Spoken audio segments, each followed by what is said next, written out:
So, guys, we are so back here for our 2026 PMNC South Asia Spring, and we are going to basically have day number three of our playoffs. So, guys, once again, we are your casters. My name is Annie, and Torix is with me. So, Torix, this is the third day of our playoffs. It's gonna be really, really fun because well, it's going to be the last chance to qualify for the grand finals. So it's a lot of pressure coming in for the 24 teams that want to qualify for the grand finals in this South Asia sprint. So it's gotta be Mhm. really fun. It's gotta be really fun, Torix.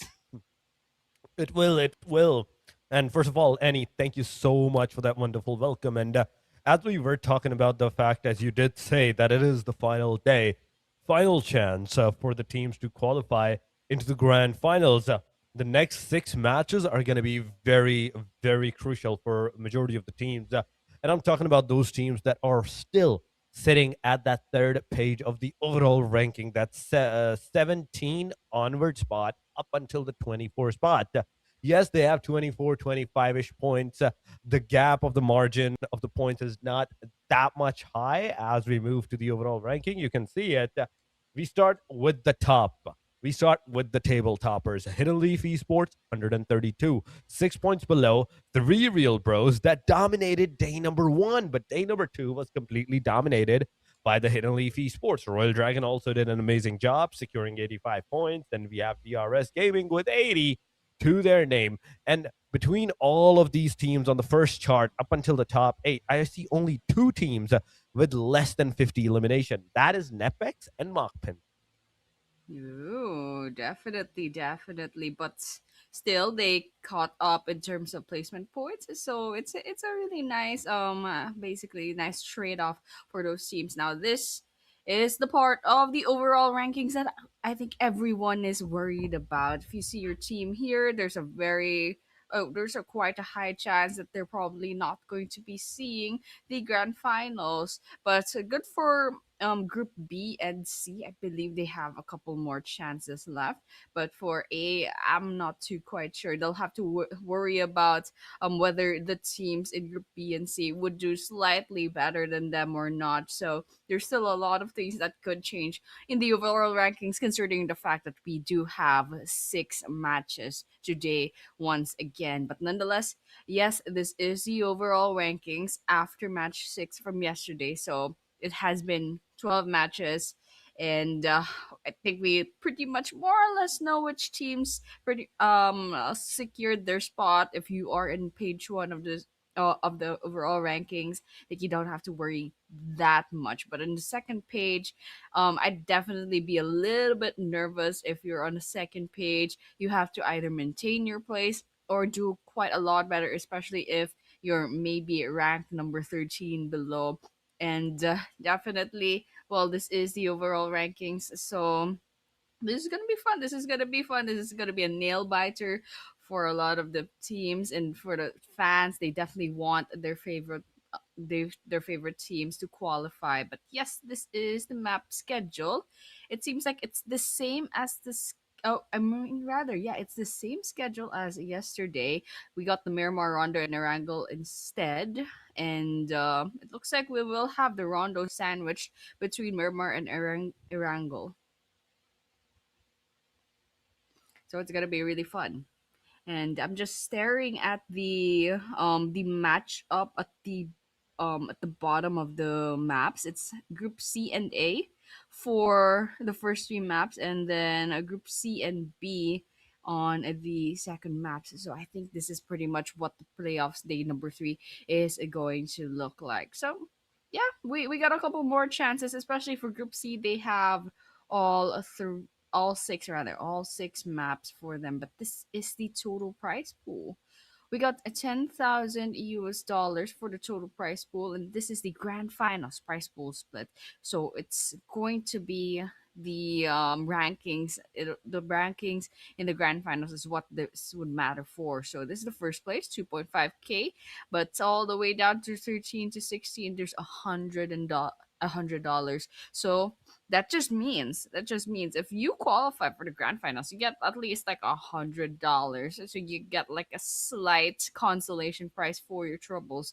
And the MVP does have 400 US dollars, and of course both eliminations do have $400 as well. But a lot of the times, honestly, a lot of the times the MVP and the most elims player are the same person, so there's a Mm-hmm. huge chance that they do have $800 for themselves. But on the off chance that the MVP and the most elims are different people, I guess they're gonna be splitting that 400, those two 400s into themselves. But yeah, nonetheless, this is the prize pool. It's pretty much the same. We've seen this again and again, and like the teams definitely have to be careful for their rankings because one basically several points could be the difference between first place and second place. You don't want to be seeing yourselves missing out of $1,000, rather $1,000, because you just had like a few points away. So well, Torix, I think we'll be starting off with Miramar in a couple of minutes. So I think we're going to have a lot of fun. And it's definitely not a lot of fun for the teams that are in page number 3 of the overall rankings. And maybe in page number 2, a little bit nerve wracking. But in page number 1, and especially the teams that dominated in the playoffs so far, I think they're pretty, they can kick their feet up a little bit. I'm pretty sure even rank number 1, rank number 2 can like miss their games. I mean, I hoping they don't, but they can miss their games, especially Uh-huh. those that cross the 100-point mark. So yeah, I think we'll have a lot of fun, Torix. So Oh, with we're that it, yeah, definitely going to have a lot of fun. Definitely are going to have a lot of fun, considering the fact that this is the final day, and a majority of the teams, like the bottom ones, they kind of have nothing to lose at this point in time. They don't play good, they're not going to qualify. They like stop playing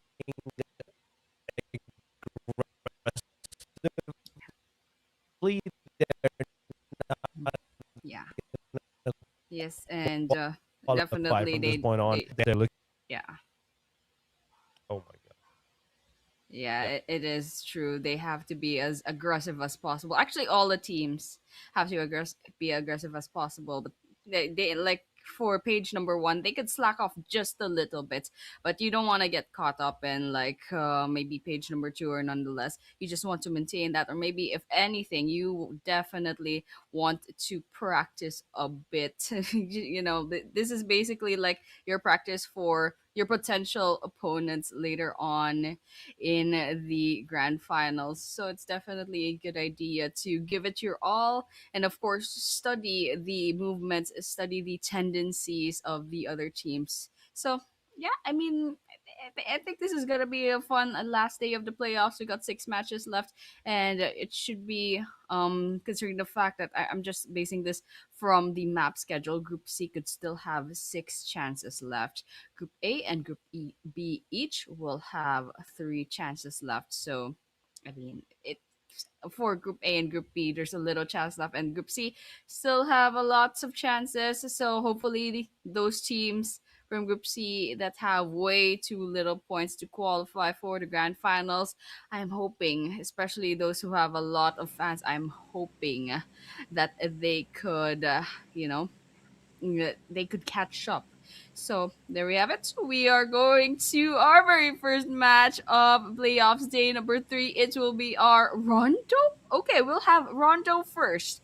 So the flight path is quite interesting. It's pretty much how a lot of people write their letter X. It goes from the top, I mean, northwest all the way down to southeast, and then the second flight path goes from the southwest going all the way to the northeast. So there's a lot of places that the flight paths can cover at this moment in time, and I'm gonna expect that the usual hot drops are going to be filled with a lot of people. I can already see a huge cluster of teams going for the New York factory. Now, what I'm really looking out for is those teams doing the 3-1 split. I can already see one hit gods there's Sadia landing all the way like smack in the middle of the recall tower. You can see the intention that their team is trying to put in. And I'm just scanning the map real quick. I don't think there are a lot of players that's rather a lot of teams that are employing this strategy. I can see AK Ranger. They're going to be landing all the way up northwest just to get the recall tower. I think 4DM Killmonger as well will be an anchor. But okay, we can see an elimination already in NEPX. I believe there might be a problem over there. They saw an they basically have an engagement up another team. Like I can't quite catch it. There's already a lot of things happening. It looks like ASL and 4DM have their own engagements, and we can see Joker already got eliminated off. AG as well, and I'm confident that they pretty much have an anchor player, so we don't have to worry too much about them being picked off completely. I can still see 16 teams on the board, so recalls is fine. But here, Syndicate, it looks like AU did get knocked down, but they do have two eliminations already. So I'm just wondering what this looks like in the test track. Okay, we got Syndicate, we got only Esports, and we got another team. I can't quite read their names. I think that's NEPX, yes. And all right, we got Mad just walking all the way here to AU. It's a good thing they didn't get caught, but only C Kyo.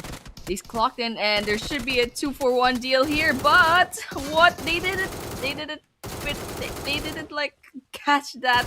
But it's a good thing here. CKO did secure that kill. They just peeked in. They were like chickening it out just a little, but it's a good thing it worked out really really well. And there should be two down on the side of Syndicate. What I'm seeing right now on my mini map is that Cloud is all alone in the test track for the side of Syndicate. So I'm hoping that Intensity could go for the recall tower. We can see that Intensity is inside a vehicle. So Cloud could probably maybe go for one more aggression and then bank on the recall tower. But nonetheless, yes, there's a grenade cooking. So let's see what happens. Most certainly, we do have to see what's going to happen, It's all as this yeah. is kind of like the early stages of the fight that's happening. Precious is in the front lines.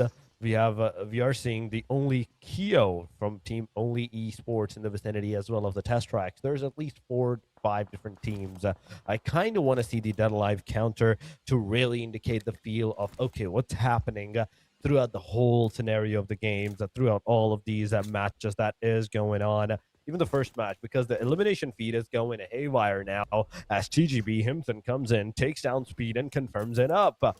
Claw found a 2 first hit kit in the same compartment, but there we go. There are Molotovs. There are people who's literally litting up on fire. That's 1, that's 2, and that's 1 of the confirmation. And right with this, we are seeing a lot of casualties going around the area. 4 eliminations for the side of KM Army AF2. And aside from all of this, you can see 16 out of 16 teams still alive. Oh my God. Cam, AFG on top. Afghan on top. He's the one that's going to be eliminated. The player, AFG, N1, he instantly went for that recall tower and recalled his player back into the playing 4. Ooh, okay. I'm a little worried for CS VAJRA as of this moment, but no matter, I think there will be an anchor player. I think Zoro is pretty much their designated player that needs to go to the recall tower if anything happens to their team. But Igneous doesn't get clocked in by Zoro. Zoro is trying to get those bullets to connect, but it's hitting the hill just a little bit more than Igneous as of this moment. All right. You can see Intensity got picked up by 40M Killmonger back there. I think they should be still on the test track. And here we got Fearless also did find Yonko. So there should be the rest of the team of T2K from around there. But nonetheless, yes, we will look at 4 death machines and another player from CSV as well. Okay, AG is getting those sprays on, but it's not connecting.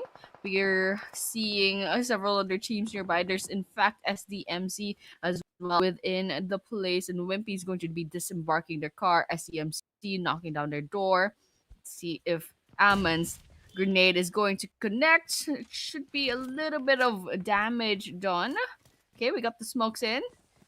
UMP is trying to rotate. Oh no! Goes right in front of Aman, and well, that sprays on from Naeem is going to take care of that. And it looks like SDMZ lives to see another day. For as of this moment, I don't see any other team. So SDMZ, they're safe to loot the place about. They definitely are safe to loot the place up at this point in time, but it's still not even the first phase that has been closed. And unfortunately, there is one team, Annie, that we have witnessed being eliminated out of the game, eliminated out of the match.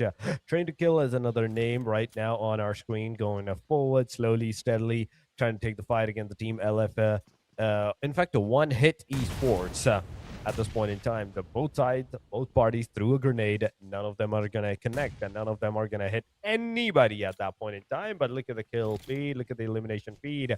We are seeing the team ASL taking that fight. Ooh, Aman nice. is there. He's finished. On Sky has a grenade once again in the hand. He's trying to make some more casualties upon the players in this particular region. The S12K is going to connect. Not going to do enough damage for the player to get eliminated. Hit to Zod, on the other hand, is going to knock down, is going to get knocked out and finished up. That's 6 elimination for the side of NEPX Esports. That's a huge W for these guys.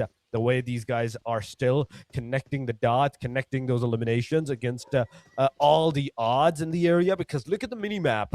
Claw, he's on a completely different plane. Precious, he's on a different plane. And every single one of them are taking the fight and winning them up.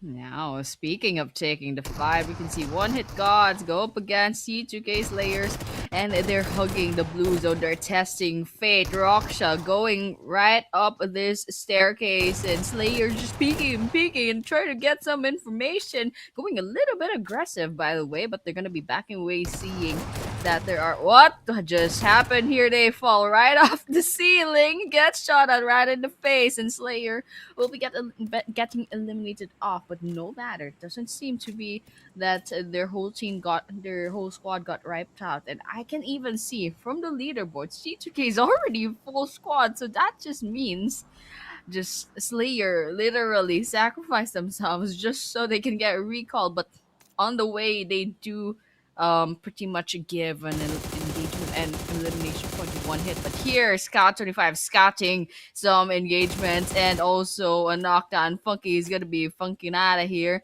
and Roksha and Sadia is still nearby. So Scout, they're pretty much trying to look at the sidelines, trying to see if they can have an angle up against this team. So with that, Panda's also nearby, going from another angle, and Roksha is in trouble. They go right onto the ground. Don't think Panda can finish them off in this situation, though. So Sadia could still be hunted down as well. Well, it's going to be a little bit messy now because Cam Army is also joining the fray. So this is going to be a slight third, maybe even fourth party if you count T2K. But here, looks like Scott will be going right on the ground. And they're just clocking in where Cam Army is about to go. Scout is trying to get those players to jump right out of their cars, and it doesn't seem to be working as of this moment. So they're going aggressive. They're definitely going on the aggressive side, but they'll have to work a little bit harder for their next elimination. So that's exactly what Panda's doing, going right into the face of one hit. Panda actually took a lot of that damage, but managed to dodge quite a lot of bullets. There's a grenade cooking in here. They're gonna throw it right into this room. Molotov coming in, but one hit's already crawling away from the place. But Raksha, yes, eventually crawls right into the gunfire, and well, they get eliminated off. So I'm just looking at the leaderboards. I think one hit is recalling once again, so we're not to worry too much about that. They're definitely not too much worried about that. But here we go. We have the Dead Alive, ladies and gentlemen. Dead Alive counter on our screen. Finally, the thing that I was really waiting for the actual derivations that, okay, what's happening in the match. And only Esports looking at this. They're doing a tremendous job alongside of ASL, alongside of TGB, and Team RK. Look at Team RK. They managed to secure 4 eliminations in this match so far. And with all the 4 men standing in the game, trying to kill on our screen, 3 eliminations so far. And they are trying to take down one of the player of DREVHE Esports. Another team that has done an amazing, tremendous job is NEPX Esports with the 7 eliminations and constantly rising up onto the leaderboard. This is one of the name that is a force to be reckoned with. But there we go. Train to kill. Finally going against the DREVHE Esports. One player is already knocked out. The S12K is going to connect. Second one goes down as well. Reload comes in, and that's a 1v3 that this guy is going to pull over. Fearless made sure that his fears is not mattering whatsoever. He's the one that's making fear, that's putting fear in his opponent. So with that 1v3, beautifully done. TLQ is another name that is close to the vicinity of TGB this time. Okay, so it's not just a single place, Annie. For a second, I thought it's Train to Kill again, but nah. Same kind of vicinity, same compoundish, but different teams, different names that are going up against each other.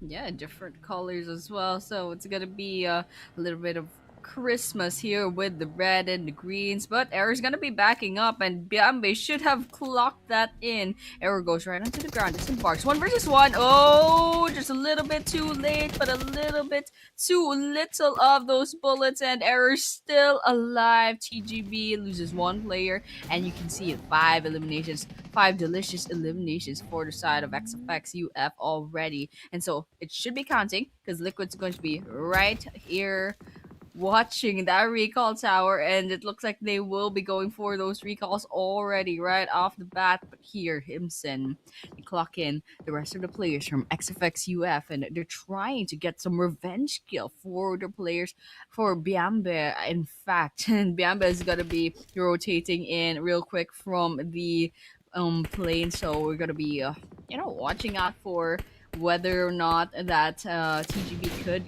get this elimination in. But okay, Syndicate, they get completely eliminated out as the... Oh, there are 3 teams already out of the running in Rondo. So that's...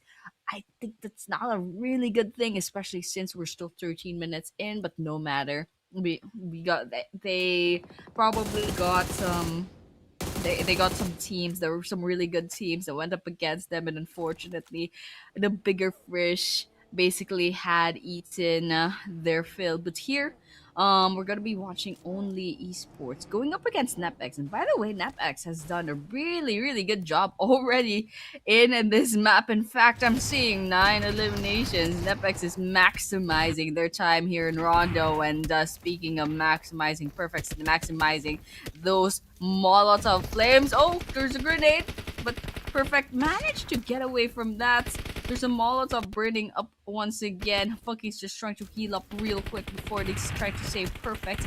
There's Panda nearby, and one hit is also having some trouble. Oh, there's a lot of people there in that shed, in that house, and a one hit should probably go because the blue zone is gonna eat up their health. SDMZ meanwhile get eliminated. What is happening here? Burning onto the ground.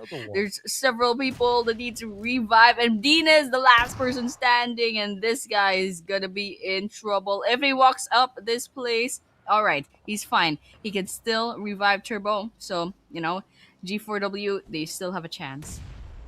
They might have a chance, but I don't think it's going to be for long as the grenades are compiling and piling up on the players. There goes the Molotov from On Sky. That Molotov is definitely going to hit the player up. The other thing that Turbo G did was jump out of the equation on the bottom floor, and that's what got him out.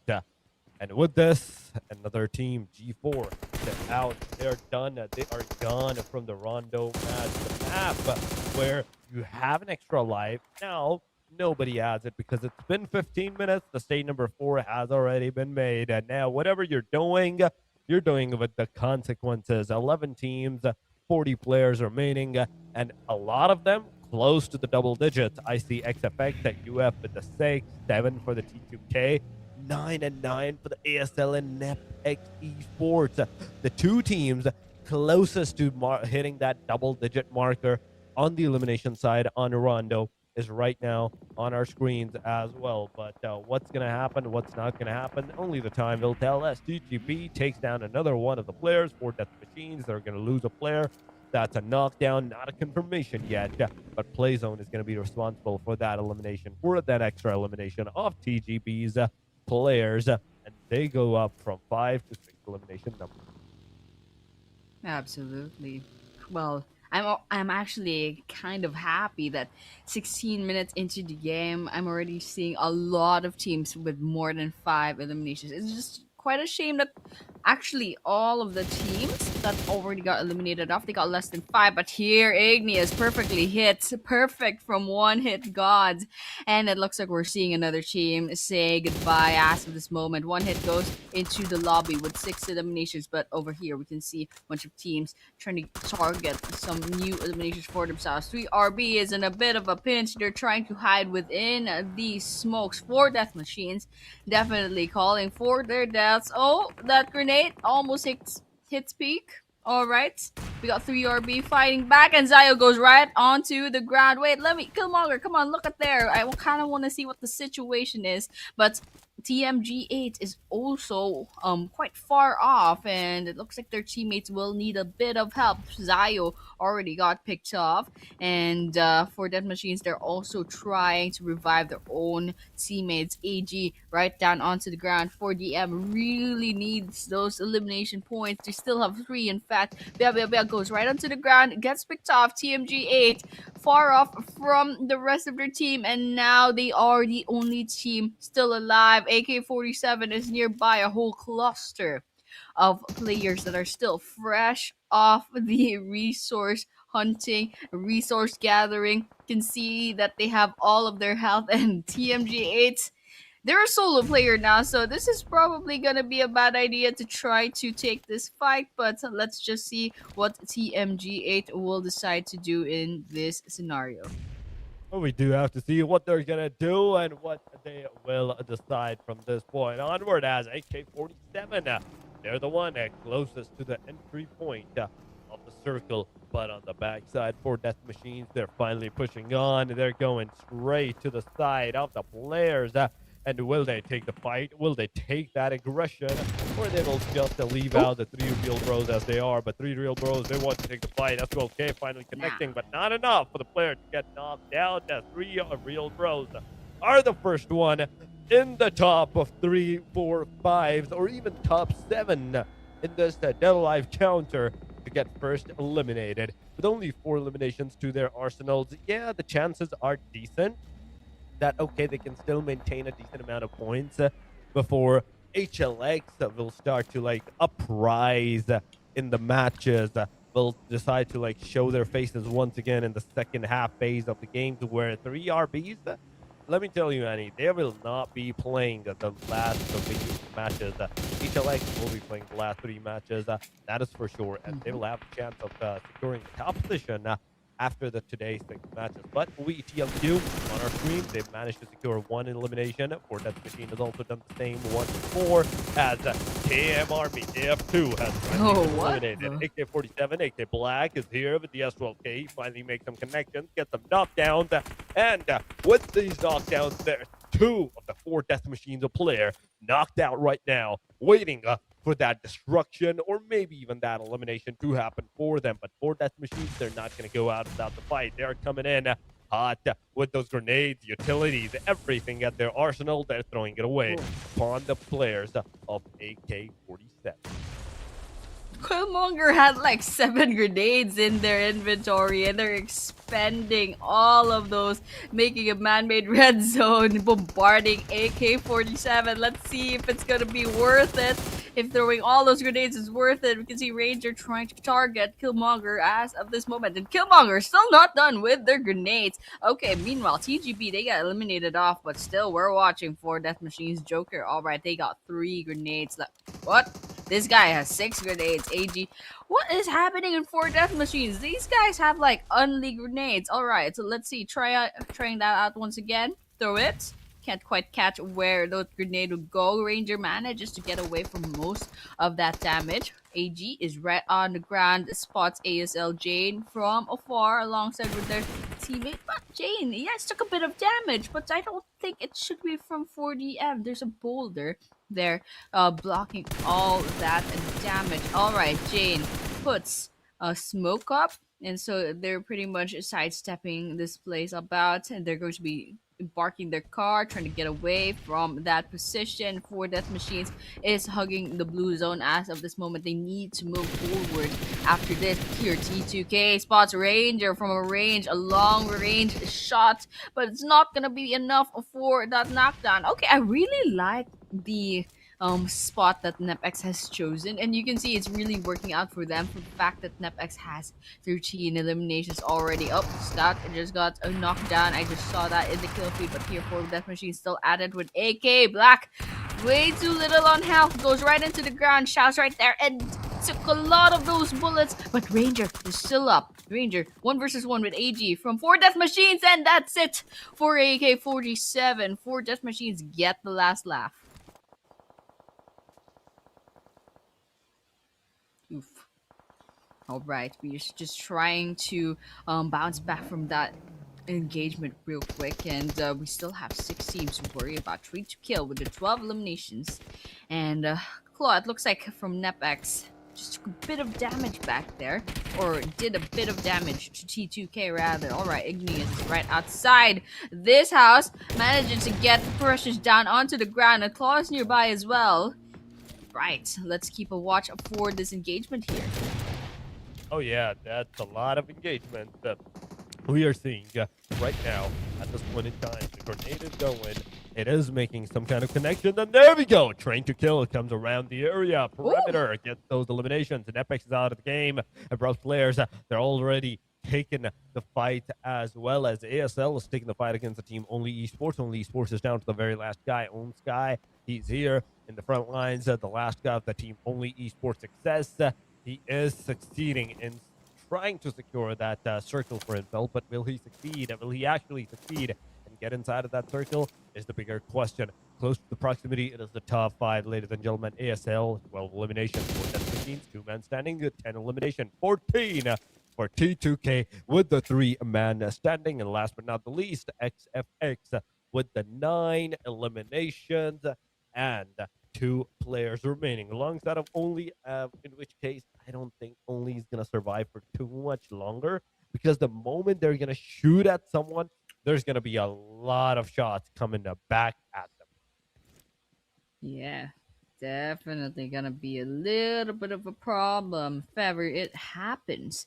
But I'm really, really proud for the teams that are still standing, especially ASL, 4DM, and T2K. And special mention, yes, to NEPX as well for crossing the double digits in terms of eliminations on this Rondo. And this is the spirit that I really want to see from Rondo. But yes, nonetheless, for Death Machines, they got spotted by ASL. They took a bit of damage, and now they're just backing away into this tiny, tiny shed here. But yeah, so we're elimination wise, I'm really glad to see that a lot of teams are catching up on points. In fact, ASL for the MT2K double digits and counting as well. So there's still placement points to be calculated into their score, and they're slowly catching up in terms of points. In fact, I'm probably certain that maybe on the third map, if they continue this consistency, this momentum, they could probably cross the triple digit mark today. And so that's gonna be joining the triple digit,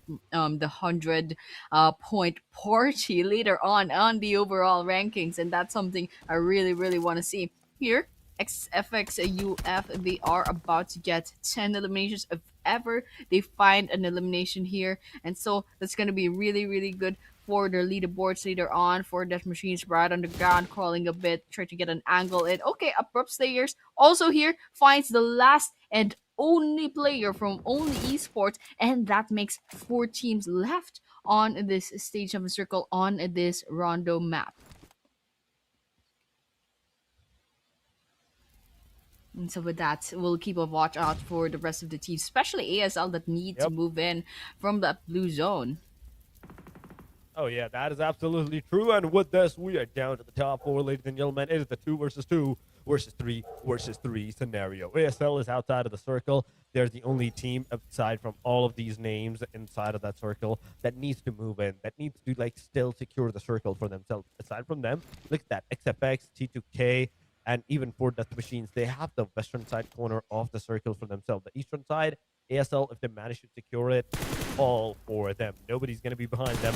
But for Death Machines and ASL, it's finally happening from the long range. Sprays goes over. Not a single connection has finally been made. Not a single connection has yet to be made in this region so far. But given the fact that you have actually shot at a team, you have potentially given out your location to your opponents, to your enemies, in which case now you're also kind of like in a pickle because the stage number 8, it's going to be a very destructive one. 15 more seconds until the stage number 8 commences, until the stage number 8 radius is made. Grenade goes over from Igneous. Nobody's going to get hurt. Why? Because Eder is super far away from the virtual covers, from the covers that he actually called out for from the blue flare gun at that time. But Abrupt flares slowly approaching the situation. Circle actually went again towards the western side where the teams of Four Death Machines, of T2K, of like XFX, UF are situated at. So still, they don't need to move. Abrupt Flares, once again, is in a position where they are needed to move forward, get inside of that circle, again, put themselves in a dangerous placement, in a dangerous position where there is a possibility of them being shot. Absolutely. And well, there's a lot of teams that are still not within the play zone. This is stage 8 circle. It's gonna close in a couple of seconds, and we can see T2K might be in a pinch if ever they have to move on from this area. Also, ASL, they haven't rotated in. They're just banking on their time. And meanwhile, there are a lot of teams that are safe and sound already within the place. All right, ASL's getting shot at by Killmonger, but on the other hand, Killmonger has given away their location, but I'm pretty sure ASL knows where that guy is. They're just trying to line up their shots, trying to see if they can get a lucky hit. ASL will be making their moves. They're forced to make their moves, and there's one down on the ground. Jane gets knocked out, and I don't think the rest of their team will have any luxury of reviving it. Ski is gonna be next, and on Sky is gonna be eliminated off as well. There should be one last person on the side of ASL. That's Hitu. And Hitu is still not within the play zone. Alright, they're about to cross it. AG walks into the open field. Not sure what their plan is. Killmonger got picked off as well. Okay, Hitu finally. That shot is going to be connected to AG, and ASL will get eliminated off. That makes 3 teams left, but unfortunately for DM's, AG will be a solo player since Killmonger got picked off just a while back there. And so that's it for T2K. They got 3 players. XFX UF has 2, and 4DM has 1.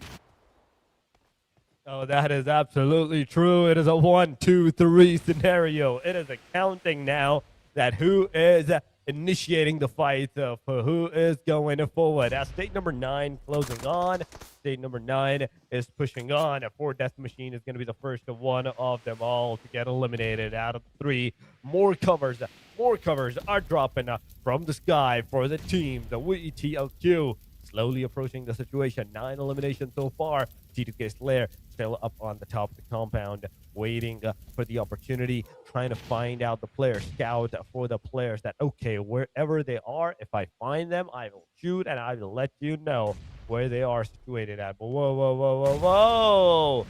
Nice trick of helping your own team member to go on the top of the rooftop, make some more area that you can have the cover from, and that is a good thing. But Scout 25 has finally been spotted.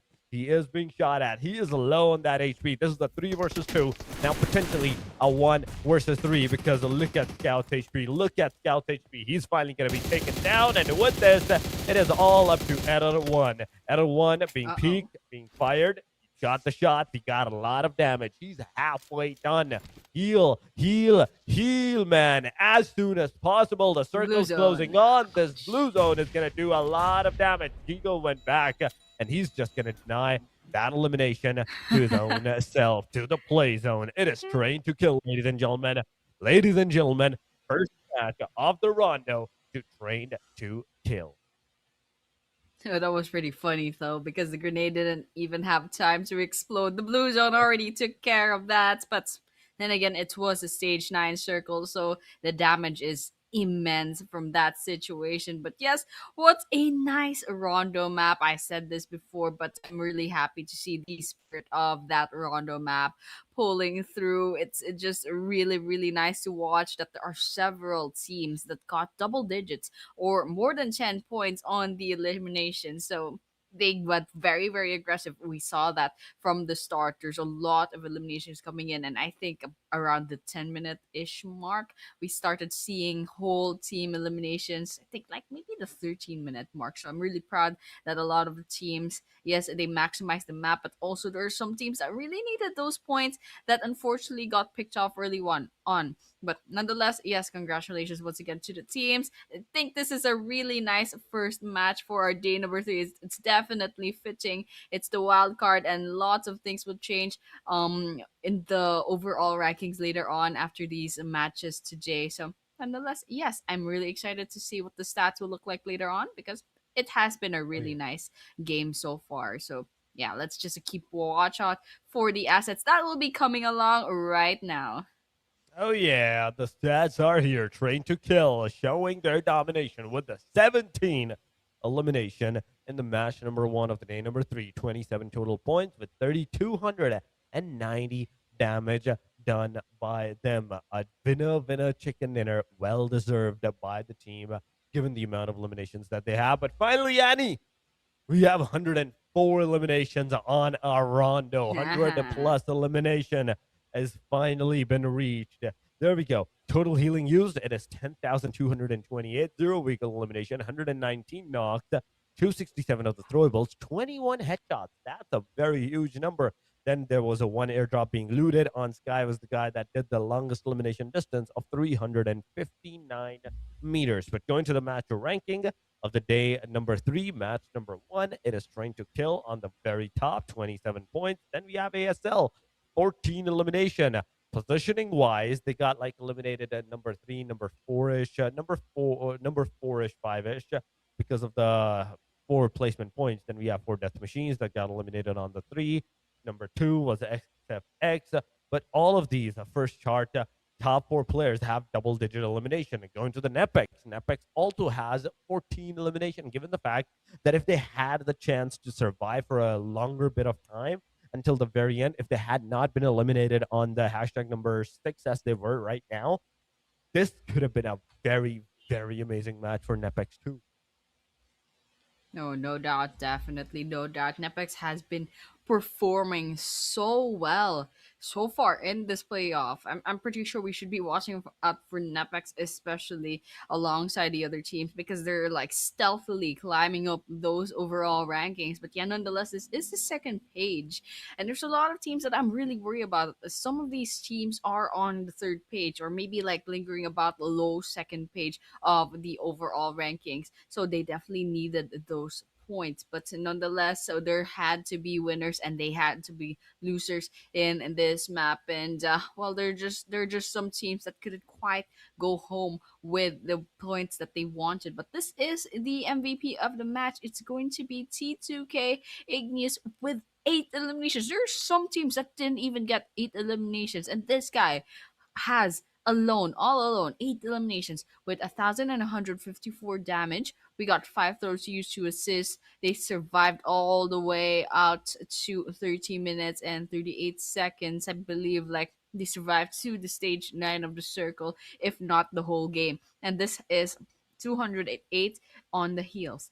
Finally, this is the overall rankings. Three Bros, 2 points away from overtaking Hidden Leaf, but I'm saying this, NEPX Esports is stealthily climbing, and in fact, they are number 3 as of this moment, trying to kill, lagging behind by just 1 point. But Abrupt Slayers is also knocking at their doors behind 1 point, and for Death Machines, again, another 1 point gap. Rank number 3, rank number 4, rank number 5, and rank number 6. Even rank number 7, pretty much more or less the same rank. They're just fighting for like crumbs, basically spare points that could immensely change their standing on the overall rankings. And this is it for page number 3 of the overall rankings. Definitely worried for these teams, and I hope that they bounce back in the next few maps. Oh, I do hope so too, because this is not looking good no matter how you look at it. Still not even close to 30 points. Yes, there is like two or three teams that have 25 plus points, but that's all. You need at least 50, I'd say, points by the end of the day on your overall ranking. That if you want to succeed into qualifying for the next phase of the grand finals, if this stays the same, you're not qualifying. These teams are not qualifying. A lot of work needed to be done. Like I said, Annie, before, that these teams have nothing to lose, right? But they have everything to Mhm. gain if they do decide to go for a very aggressive stance. And that's exactly what they need to do. They need to go for an aggressive stance. They need to make sure that they are the one aggressing upon the teams instead of the teams aggressing on them. They need to initiate the contact. They need to initiate the momentum and that shots, the fires, all the fights that gets engaged. They are the ones that are needed to engage it up. But yes, this was the first match, ladies and gentlemen, of the 2026 PMNC South Asia Spring, the final a day. We have 5 more matches. And before heading over to our next one, we are going to go for a very short break. Do not go anywhere. Stay with us. We'll be right back.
And just like that, we are back to the 2026 PMNC South Asia Spring Playoffs, day number 3. The most nerve wracking day for the teams. I mean, if you're in page number 1, probably not, but for page number 2 and page number 3 of the overall rankings, yes, the most nerve wracking day.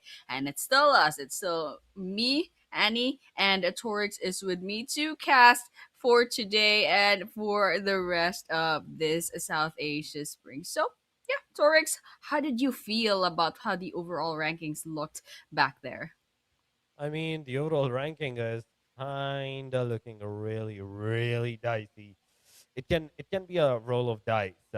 You managed to do a very well match, a very decent match for the third page, and you're definitely going to be on the second page. You're definitely going to jump up on the rankings. You're going to straight up stand on the second page. But ladies and gentlemen, we don't have time to talk about these minor factors as we are heading over to our big map of the day. The default map of Erangel is on our screen from Severny all the way down to the Senvoska military base. In fact, from mid, it's bisecting the map in half on the left and right, eastern and western. The hard corners are not accessible, but the rest of the areas, the main areas, if I have to say, Pachinki, Rozok, Yasnaya, Severny, Georgia Pool, they're accessible at the very least.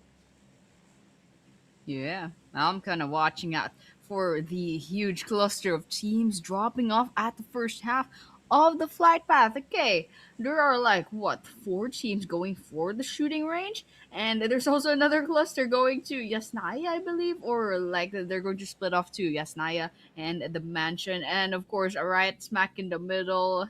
I think they should be branching off real quick. Got NEPX probably going to farm or Milta.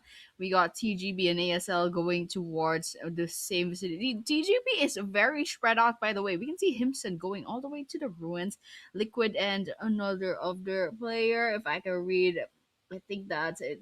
Biambidada as well, going towards maybe the southern part of Gatka. But speaking of going, we're going to have the circle go all the way up to the east. So there's still a lot of players that will be outside of that circle, but no matter, it's just a couple of steps away. But speaking of a couple of steps, there's a couple of bullets going in and out of Severny. We got T2K and AK-47 landing in the same area, if my memory serves me correctly, again in this Erangel map. So let's just see. Turn to kill, trying to close in on AK, and AK, they're backing away. You can see Black running from this because they probably don't have guns that much yet. So they don't want to get caught up there. But hold on, let me just look at the map real quick. Black is the only one left. That's why this guy is running. Run, bro, run. You are so in trouble if Train to Kill catches you. Oh no. You see Slayers trying to check the windows here. Try to clock in at those the scopes. And Black is like all the way over there. Wait, where is Black? Where is this guy? This guy is like I think they're inside a building. I can see them going prone. We just talking. Yep, they do have a gun, but 4 versus 1 is definitely not a good thing. And it did help that AK-47 came in to the lobby with only 3 players, and so with that, I'm a little bit nervous for them. But then nonetheless, yes, we got RK already down to 2 players as well. So there are a lot of early engagements in this Erangel map. So these guys have not come down from their Rondo high. These guys think they're like, okay, we can still recall tower. Hold on, this is Erangel. Nope, you can't have Mhm. second chances here. You can have revives, but you cannot have recalls. So people will have to be very, very careful from now on. Oh, they definitely have to be very careful at this point in time. Because if they're not, it's going to be a very destructive thing like Terrain to Kill has just done. AK-47, the team is gone, is done, is out of the game, ladies and gentlemen. They are done, and Train to Kill, they're celebrating with the emotes. 3 elimination for Train to Kill at that point in time. But I don't know where the fourth one is. Maybe because they didn't get the fourth one. AK-47 did not have the fourth player join in into the match. Maybe that is the reason. But going to the different teams, Arca is the only other team alongside of only one of the only players that got eliminated too. Arca somehow lost two of their players by, I think, the hand of one hit Esports. Syndicate took down one of the only. Now, moving forward, NEPX is close to the G4W. In a short while, Annie, look at the minimap, how NEPX has completely surrounded the side of G4W. One player has already been taken down. It's a knockdown, Whoa. not a confirmation, and Domain slowly, steadily is pushing forward. He is closing in on the gap, on the fact that, okay, he's going to come down, he's going to come close on, and he's going to give the element of surprise upon the players. But Rex is finally going to throw that grenade before that grenade can actually connect. Claw takes down Turbo. Rex takes that. And with Turbo's being knocked out, this is going to be an easy for maybe eliminations for the side of NEPX Esports. But there we go. One player, the guy, the first one to be knocked out, the Slayer, he's finally been revived. He's finally been given the second life that he wanted to have. But M249 at its peak, it could have taken down the player. It could have finished him off, but not right now, as it only takes him down to a slither of HP. One more bullet, and he could have been eliminated. He could have been knocked out. But aside from any of this, G4W is still here. The fight is still going on. Precious comes in around the area. UGS is now down. Now, Rex, you need to push alongside of your team member.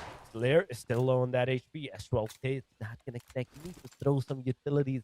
You need to make them move from the direction, from the placement that they're sitting on. Yeah, that's what I was thinking. NEPX, they don't have any grenades. It could have solved a lot of problems. But, well, it works out for them. Uggs does get finished off by Domain. One bullet to their bodies, and they were finished off back there. But I'm just gonna check T4. They have still two players left. ASL coming in as a third party, but NEPX still have their footing here on this compound. Unfortunately, Precious did get picked off back there. But yes, I can see NEPX, they're just basically getting a taste of their own medicine. ASL this time's the one that has them surrounded. And let's see how they defend against this. We got Claw. They find Aman from a distance. And then we got Hitu and Jane trying to heal up from that other building. And we also got, basically it's pretty much a repeat of what we saw a while ago, except NEPX is in the shoes of G4, and G4 is still in their shoes because they're trying to hide out in the building. But NEPX, they don't have the luxury of moving too freely anymore. And question is now, will there be a fourth party with 4DM? Looks like 4DM did clock in some of the audio cues. They probably clocked in some movement as well. And all right,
All right, guys. With this, with this, now we're finally back with the 12 teams now, ladies and gentlemen.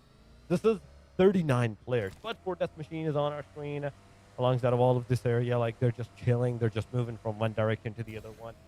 They know that they are kind of surrounded by different teams at different angles, different placements, but they don't. They're pretty sure that yeah, even if that is the case, we're still in kind of like a chill opening. Look at the even map. Look at the map, Annie. The hard shift towards the western side, where Four Death Machine is at the dead center of the circle. There's a DREVHE, TGB close to each other's proximity. The fight is definitely inevitable. But wait a minute, the fight actually got disengaged. DREVHE Esports went back where there's another team. In which case scenario, DREVHE Esports they got out from one like problem and went straight into the next one. They got one player down, finished off. Now they're down to the last two players remaining. A series of unfortunate events, but yes, nonetheless, we're gonna keep watch for these teams, and let's kind of just watch out for at least, I mean, 3RB with the four eliminations already. Good start to them, but they were at the blue zone, so I guess they're hugging the circumference of the play zone as of this moment. And it's a good thing that they're out of the woods as of this moment. But ASL with the six eliminations, so it looks like they pulled through in that third party scenario. So I'm just gonna keep an eye out for NEPX as well because they got picked off a little bit early on. They got third parties and unfortunately got a taste of their own medicine alongside G4. So with that, after all of that initial mid-game engagement, it looks like everyone's chilling out already. But I'm really hoping that there's going to be another engagement really, really soon. But I think the teams are just way too far out to have that luxury. But what I can see on my screen as of this moment, yes, one hit perfect and one hit gods are in this general area, just between the shelter and Milta, but there is only lingering about. And here, this is where I'm kind of watching out for, because three real bros, they're on their cars, they're inside their cars rather, making a lot of audio cues. And you can see Cam Army is nearby as well. Cam AFG on top is inside their vehicle, and as I can see as of the moment on my screen, they're all alone. If that is RK from Camp Army's RK on the number 16 mark with the one player, then that's just trouble. So let's just see how that will end up for him.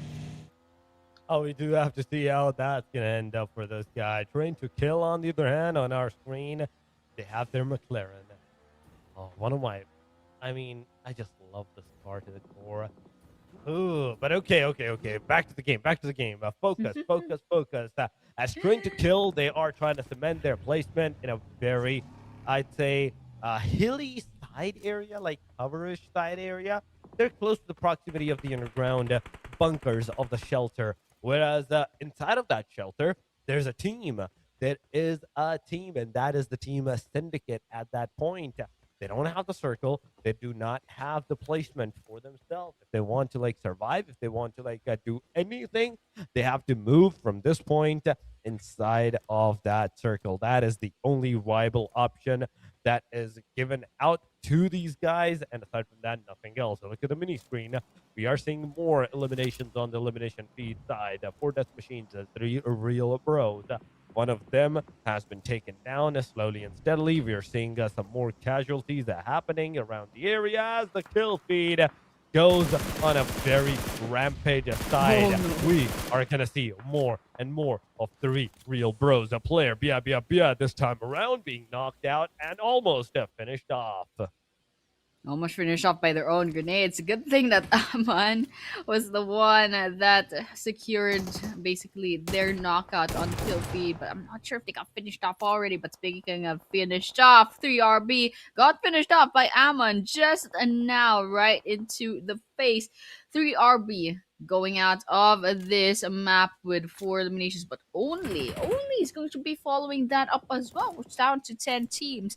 16 minutes into the game. So it's a good start for a lot of teams. And there are still several teams, actually, multiple teams, still up with four players still standing. So all of these guys have a really good chance end the game with their chicken dinner. But here, speaking of which, intensely taking those bullets from Fearless, and Fearless couldn't quite get those bullets to connect enough for a knockdown right onto the ground. I'm just gonna peek at the leaderboard. Syndicate in intensity is actually all alone. There are 3 solo players as of this moment, as per the rankings leaderboard on the side of our screen. We got number 13 DREVHE, Syndicate, and RK each with solo. But as I was talking, DREVHE did get eliminated off as well as Syndicate. Alright, we're just cleaning up the board real quick. RK is probably gonna be next if this pattern keeps up, but nonetheless, yes, we're back into what looks like the Erangel now. There's several teams that secured the buildings, which is a really good start, but CS VAJRA, they're gonna be going right out and going on the aggressive, trying to hunt down some teams. So with that, Yonku is going to be healing up real quick as well. And well, I'm just checking the minimap real quick. There's CGB towards their northeastern position. One hit is right straight up north to them as well. But what am I looking at here? It looks like, okay, never mind. I thought there was another color in that minimap, but yes, there should be just the 3 teams as of this moment in the farm. I can see T2K right at the distance from the perspective of Himson, and there's also CS VAJRA nearby. But other than that, I can't see the other 5 teams. I'm pretty sure they're spread out all around the map. It's quite a big circle. We still have the stage 5 circle. In fact, in half a minute left to go, that stage 5 blue zone is going to close in, so it's going to be forcing the gaming broskies to move forward. Oh yeah, it is definitely gonna make them forced to move forward into the vicinity of the fight and everything. But one thing that all of these players need to like have the accountability, in my opinion, is the fact that survival right now is the key. Yes, you're gonna get even a single placement point if you get eliminated now, but you need to make it more and more of that if you want to like have a decent placement at the end of the day. Yes, it is the final day, but there we go. 4 Death Machines with this TTK is happening as 4 Death Machine is receiving a heavy casualties right now from TTK's side. AT's down. The spray comes around from Joker. Beautiful one. It connects. It definitely do a lot of damage upon the player, and T2K making a comeback against the 4 Death Machines, whereas 4 Death Machine is also not backing off from the fight. Joker did a decent knockdown upon the player, but now what are the rest of the players? What is Joker in fact going to do? Because I don't see the next guy, I don't see Peak even close to his proximity. Yeah, not gonna be a good idea here. Okay, Killmonger got Killmongered just now from TGB, going right straight into the fire of gaming broskies. But Fear 4 Death Machines peak is at their peak, like in terms of elevation. But here Naeem gets spotted. Why isn't this guy shooting? I think they don't want to give away their location too much, and so they're just gonna have to let Naeem go. As of this moment, they're trying to keep as quiet as possible. That is the definition of trigger discipline, because I would have shot at that. Honestly, I'm not a pro player, but I would have definitely shot. But there, Aman finds T2K Slayer. That's 1 elimination on their side. SDMZ still a full squad. They got a lot of resources to start off this late game really quickly. Got 4 Death Machines. Joker right onto the ground. Okay, nice shot. Nice vantage point coming in for those 4 Death Machines, but in the end, Peak, 4 Death Machines will be giving away their locations, and Naeem's finally going right onto the ground. Amon should be next if Peak just peeked real quick, but Mamon's just a tad bit faster, and that's it for 4DM. Concurrently, their 2 last players get finished off right then and there. Oh my god, another team out of the game. We're down to the top 6, ladies and gentlemen, and top 6. I think it's going to go top 5 real soon, the way that the elimination feed is actually showing us. But the gaming broskies so far on our screen. 3-man closing in on the circle side. Close to them is going to be SDMZs, and on the bottom, the centralized circle of the area, we are seeing Karma frag on top from KAM Army. In fact, KAMAFG on top. My bad, my bad.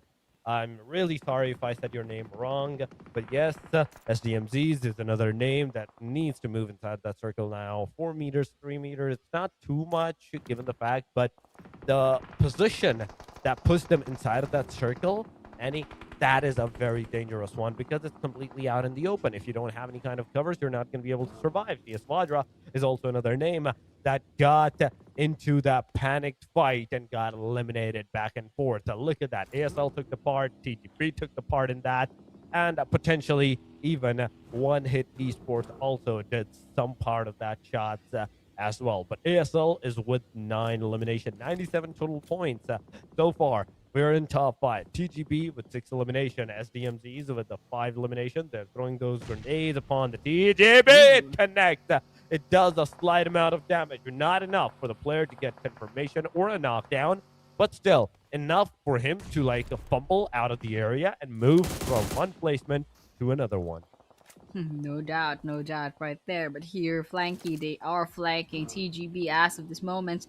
They didn't quite get the angle, so Naeem's just going to be basically getting another angle up against this team. So we can see they're climbing the hill just a little bit. We can see also TGB trying to get another angle in, trying to find another player, another team. But Cam AFG on top. This is like peak solo player core, you know, hiding in a shed, trying to go on the aggressive, trying to not get targeted but by the 4 other teams that are still vying for that chicken dinner. But here on ski, they managed to explode the car, hits a rock shot right back into the lobby, and Aman, they should clock in the shed where Cam Army on top is. But nonetheless, yes, abrupt slayers we got on ski right on the ground.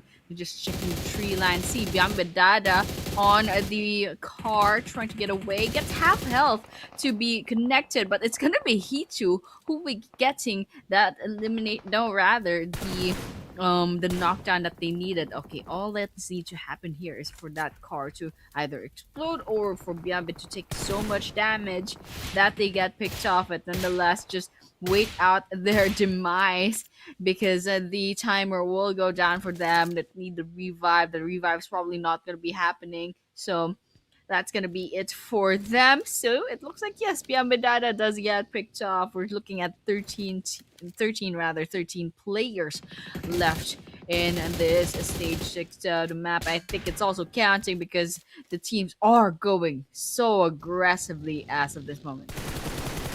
Oh, they are definitely going so aggressive as of this moment. That is for sure.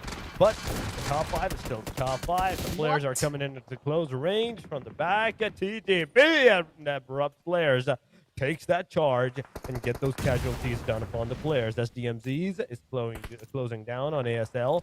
Slowly, steadily moving forward. Agent 27 throwing Molotov, but it's all going to be on Wayne. Man, come on, you only have one more Molotov. Do not waste that. Do not waste that. At this proximity, make sure that you're spotting the player first and foremost, and then you're shooting at him. He finally spots the player, Aman, and the far range of the compound, on top of the compound, in fact, and now if he has any kind of 4 times, 3 times scope, he should have utilized that to maybe even tap or complete spray up upon the player to get him out of the equation. Agent 27 has also spotted down on Sky at this location, at this position. He's going to be one of those guys that can either make a difference or it can break a difference for the players. And Aman is also another one of those players for abrupt players that is really, really needed for them to like actually survive in the proximity. Ooh, okay, Cam AFG on top still, trying to go on the aggressive despite being a solo player, and the survivability of this guy despite so many teams trying to go for them. But abrupt slayers, Jane is abruptly slaying SDMZ, but SDMZ, they're still up in the running. There's TGB right behind their backs. Cam AFG on top, taking advantage of all this chaos and trying to get some sort of stray elimination, and Jane added up against SDMZ again and again, but those bullets just don't seem to be connecting. But Amon's in trouble right now. Amon is the last person standing, and one last shot from Jane. That's SDMZ getting eliminated off. Now we're looking at three teams left. That's ASL, that's CGB, and the lone player from Cam Army, AF2. That's Cam AFG on top. In trouble, but, well, ASL, they have 15 eliminations and counting. These guys are on a roll. Let's see if they can secure this chicken dinner for themselves. Oh, you have to see if they can secure that winner, and dinner at this point in time. AFG on top, Molotov on the face. He still survives because look at that Molotov. It's actually on the very rooftop of this compound. What? AFG comes in with that shotgun. He connects on Hituzad. Hituzad has to knock down the Molotov, connect upon the player too, making him a lot lower than he already should have been. But he finally manages to get back to the 75% HP. ASL on the front line. It is a 1v4, 1v3 now, but Hituzad, he's moving back. The grenade is not going to do anything. The moment he's going to stand up, I do believe so. The shots are going to connect upon this guy. And finally, he goes in for the fire. Wait a minute. How did every single one of that shot miss? No. I need some explanation. How did every single one of that shot miss? The player comes around from the different proximity, gets close to him, and finishes him off. And it's all over. We have the winner chicken dinner, ladies and gentlemen. It is all over for the side of the match number 2. Match number 2, the Erangel, the basic map. It's over. Yes, definitely over. And ASL, well, they secured that chicken dinner nicely and deliciously. But Kamami on top, though, basically survived like outlived how many teams and secured at least second place all alone. And I think that's like the survivability of this guy is just astounding. Like they were peaking every once in a while, right? Trying to get any stray eliminations that they can, taking advantage of the chaos, and they still managed to survive, outlived even the gaming bros, even though they had more numbers. And so it's just quite amazing still. But the spotlight will go to ASL. They did get, last I saw, like 15 eliminations, but after they wiped out the gaming bros, I think it should be a little bit more. So now I really want to see what the stats look like because it was a really great game for them. But nonetheless, yes, that was the Erangel map. That should have been the second map for today, for this day number 3 for I believe Group B. It should, I mean, rather Group A. This should be the second to the last match that they have. But here, Abrupt Stayers, yes, 18 total eliminations. We got the 28 total points and the total damage of 2,683. What an amazing team. What an amazing performance coming in from our chicken dinner winners. That is going to be Abrupt Slayers. That is absolutely true. But going on to the summary of this match, it is 62 knocks, 2 weak eliminations with 58-41 of the heal. Not a lot of heal in this match, but 59 eliminations, 174 throwables, 14 headshots, 1 airdrop, and 390 meters of the longest elimination distance. But going to the match ranking, ladies and gentlemen, after the 14 knocks, 4 headshots, and 859 heal, Abrupt Slayer secures that winner chicken dinner with 18 elimination and 28 total points. TGB with 7 eliminations, they did an amazing job too. 3 for the team RK. They kind of need to like put a little bit of survival on the left side and more focus on the elimination side. SDMZs is another name with a decent number of eliminations alongside of 1 hit. 4 Death Machine is also kind of in the same packing scenario with 6 elimination, got eliminated at hashtag number 7 or 8 with just the 1 placement point. So they need to survive a little bit more with consistent to being on the elimination side. But the second page, it's showing a different route. AK-47, G4, DREVHE Esports haven't got a single point. All the other parties either has some decent number of elimination, like on the lower side, Syndicate 3, 2 for NEPX, 1 for XFX, and there was a team without an elimination point, but survivability was a decent one. Jane is the MVP of this match, of the match number 2, nonetheless, with 6-7. 6 elimination, 7 throwables used. 7-6-7. There we go, Annie. Even the damage says 7-6-7 here. Oh no, oh no, why are there so many 6 7s in this screen? This guy is teasing me. Alright, fine. This 6 7, 6 7, 6 7, etc. But yes, the overall ranking we got. Oh, three real bros took back their place at number one. But then again, yes, Hidden Leaf. They did not play in the first two maps. So, Three Real Bros, they need to stock up on a lot of points if they want to keep the rank number one. It's not necessary. Yes, it's not necessary to do so. But I mean, the bragging rights, you know. But nonetheless, yes, Hidden Leaf number two. And Abrupt Stayers, yes, they shot up all the way to number three, pushing back NEPX and a Train to Kill just a little bit down. And also, while there's a lot of teams in the running for the triple digit club for our overall rankings. So Group A, they do have one more match left. So those Group A players, those Group A teams, they got one more chance to make their placements on the leaderboards really, really pretty looking. And then otherwise, after that, it's just going to be B and a C later on. So here is the second page. You don't want to end up here, especially if you only have one map left. You want to qualify for the grand finals because that's what matters as of this moment. So, guys, we hope that these teams will bounce back in the last chance that they got, especially for Group A.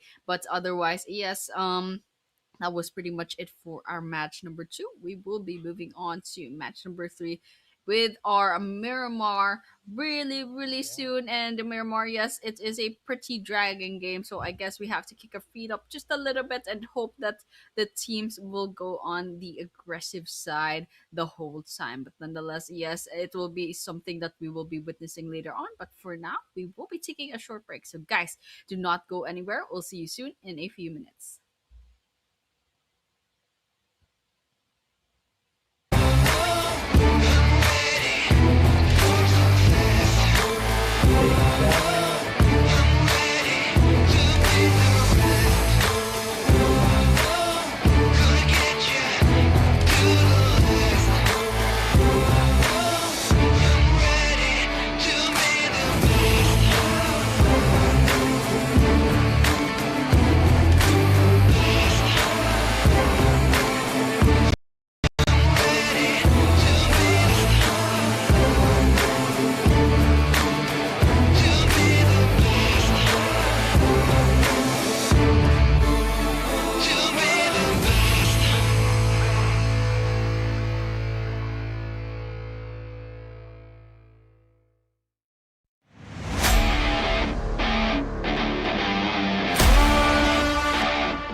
Ladies and gentlemen, welcome back once again to the side of 2026 PMNC South Asia Spring, the final day of the playoffs, the day number 3. And we're about to head over to our third match of the day. So officially, we're almost going to be done after this match with our half a day of the whole segment of the day number 3 as well. But with me, once again, it is I, Torix, and with me, Annie on the desk with the day number 3 and maybe for the rest of the timing as well for all of the PMNC South Asia Spring. But yes, ladies and gentlemen, we're back and we are ready to go into our Miramar match. I'm really excited to see, in fact, the Miramar, Annie, because Rondo was the biggest map. Then we transitioned to a very kind of fast-paced map.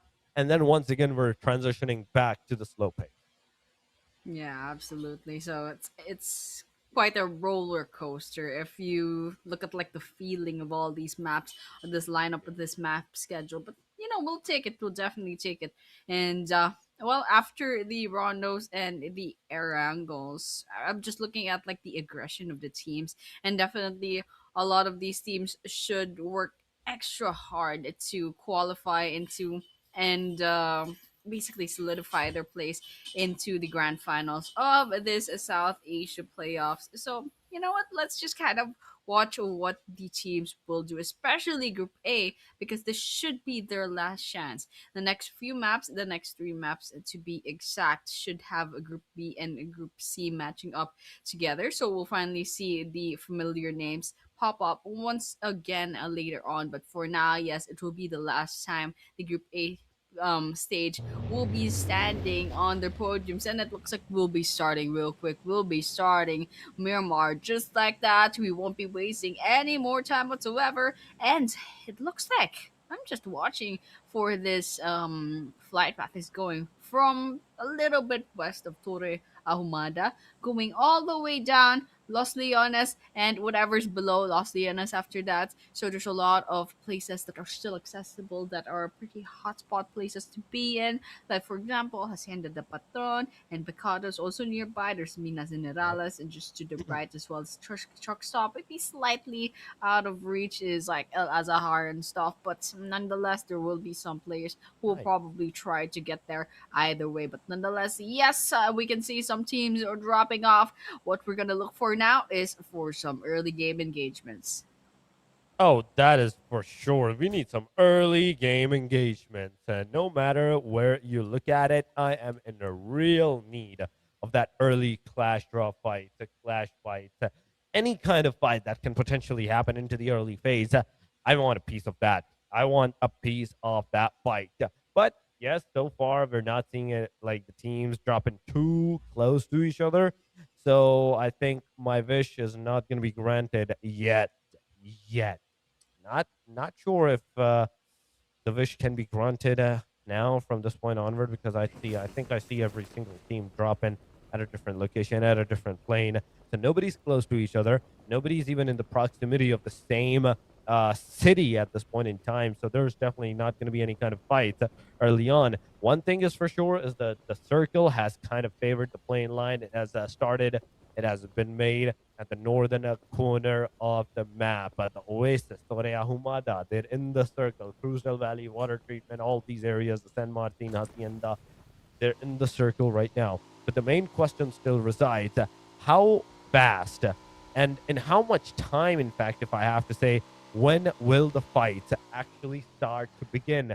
Because so far, we're seeing the stalemate, right? We're actually seeing the Miramar being at its very peak. Being the Miramar, it is that every single time a Miramar is played, it is slow paced. And this is the peak of slow paced map. What a statement, Torix. This is the peak slow Miramar, and that's exactly what's happening right now. Nothing whatsoever. It looks like there's one team that missed out too. I guess they don't really want they really want to go to bed early on. Just like me, I kind of want to get to bed early on. So you know what teams should do? They should play really fast here. You know what they should do? They should land in Los Leones and go at it deathmatch. But I'm just kidding. I'm just kidding because there's nothing happening as of this moment now. That is interesting. I don't know why 4DM Peak is all alone as of this moment. These guys are just like spread out so much, but no, not really. It's just Peak because I can see Killmonger and AG in the same jeep in the same place, and so I guess they're just chilling. Joker's also all alone, so they're all looking for their own place to loot about, just so they don't have much competition. Oh, look at the car going sideways. All right, I hope that doesn't destroy the car because well, it was a pretty decent car.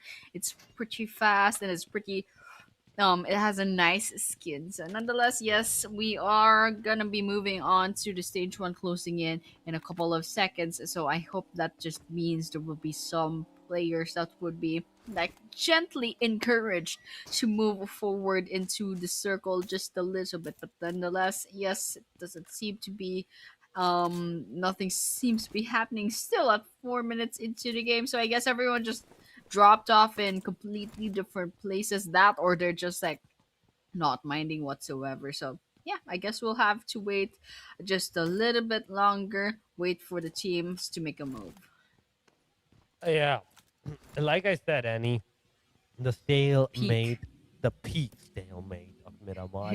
We're not going to see any kind of fights up until, if I have to guess, up until stage 4 at the very least. We're not going to see any kind of fights. This is an easy vantage point for every single team.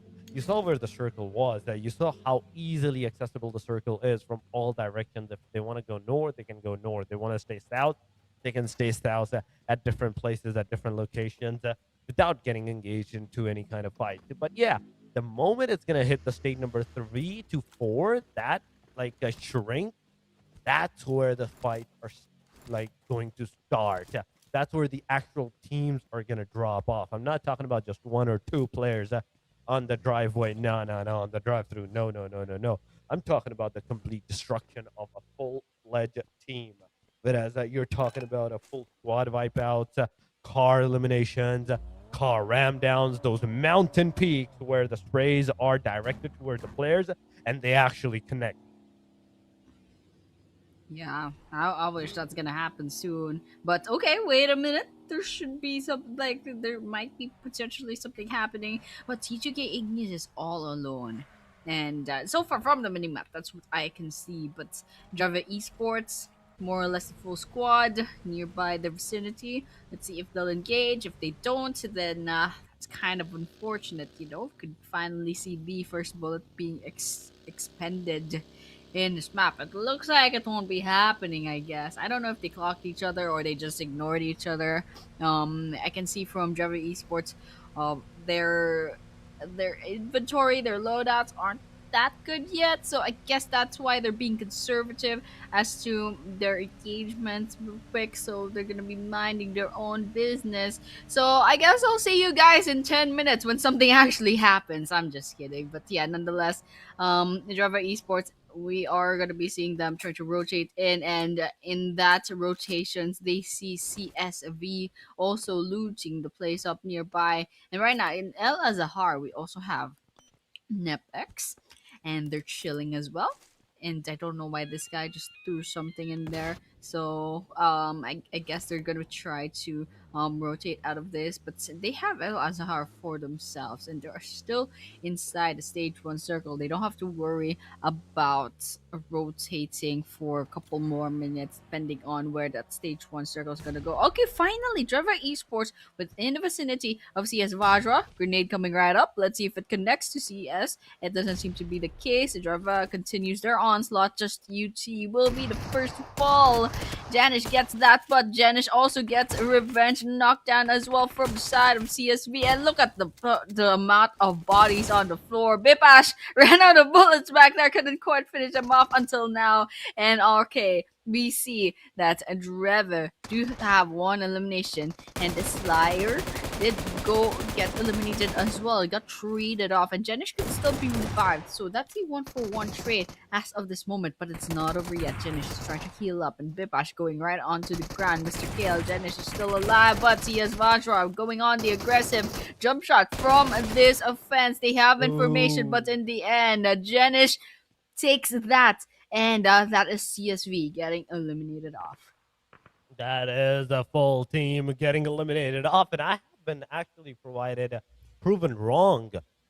I said that the fight is gonna start like a full-fledged team elimination is gonna start at the end of the stage number 3, but nah, it is before even the stage number 1 has ended that the fight actually happened, and fight actually concluded. On top of that, CS VAJRA, they has been eliminated. Stage number 2 has commenced, and DREVHE Esports, they're still inside of that circle, even though CS VAJRA, they got eliminated, they still managed to secure 1 player, 1 elimination numbers for their own side as well. DREVHE Slayer was the guy that got eliminated. NEPX is also taking the fight against Team 1. Hit Funky 2.0, 20 has been eliminated. That's a knock and an instant confirmation. NEPX, that's 1 elimination number to their side, and they're at the corner of the circle. But oh my god, wait a minute, they're securing more and more elimination numbers as Sadia now gets taken down. And Sadia, with this person being knocked and finished, now is the time. Now is the time for, I'd say, the rest of the team to actually decide something. Whether they want to go for that engagement, whether they want to go for that aggressive stance, or they want to rather go for a very safe approach and just get out of here, stay in the safer side till the very end and survive the duo so they can actually take the fight at later stages. Who knows? Who knows? What will they prioritize? Will they prioritize survivability, or will they prioritize elimination points? That depends on their team. But what really matters is the team will have to decide unanimously as to what to do so they can have some harmony on their chemistry. But nonetheless, CGB does fine. SDMZ, it looks like Agent will be taking an explosion right to the face.